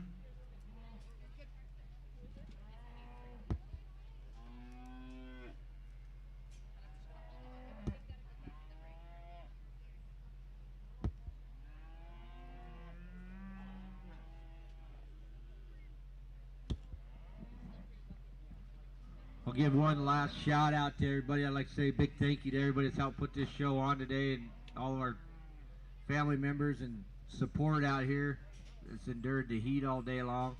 Thanks to the office, Corey Enders, Emily Swinier. You guys are doing an amazing job back there, keeping us rolling.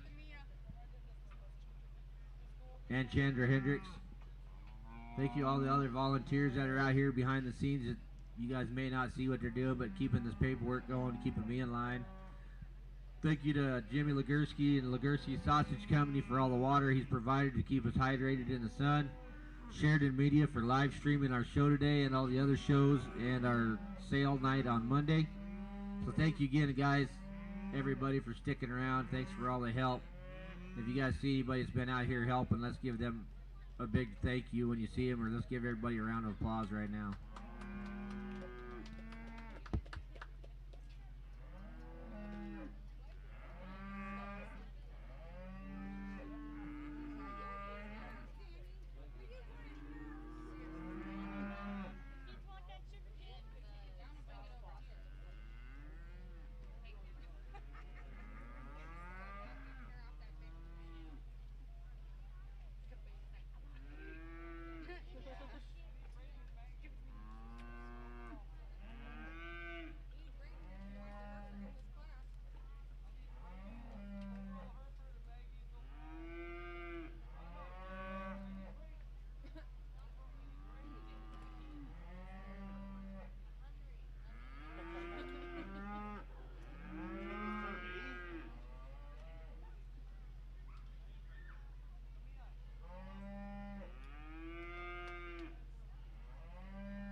Is that the only one we're waiting on?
Well, I think as we come to the conclusion of the breeding heifer show, maybe not quite the numbers that we saw in each class like we did the market steers, but I sure think we have some quality cattle, but more importantly, the young people that participate in activities like this and 4-H and FFA programs are just really giving them a great opportunity to continue getting better every day, whether it's about learning to be better at their projects or becoming more responsible. These are all good youth programs to continue building these young people. Today is not about the cattle. Today is about the young people. The cattle and these 4-H projects are just vehicles that allow these young people lifelong success. So in celebration of our event today and congratulating our heifer exhibitors. Let's give them a big round of applause and congratulate them on all of their efforts.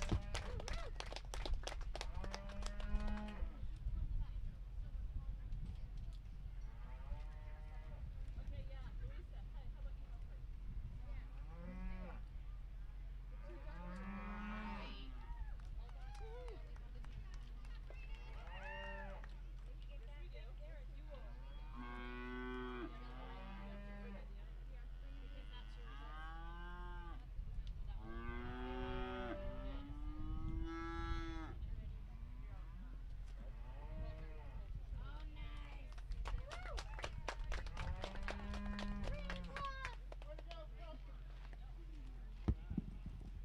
So your overall champion breeding beef is going to be Braden West. Your reserve champion breeding beef is going to be Coulter Sharp.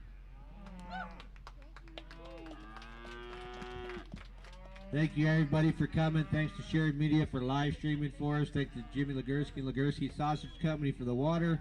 Thank you all the help in the back and in the front and in the show ring and wherever else you're at. Thank you to the office staff, Corey Enders, Emily Swinier, and Chandra Hendricks for keeping us rolling and keeping us lined out here. Don't forget they need your thank yous, and you're coming up on last calls for your pictures and your consignment forms. Get those turned in, please.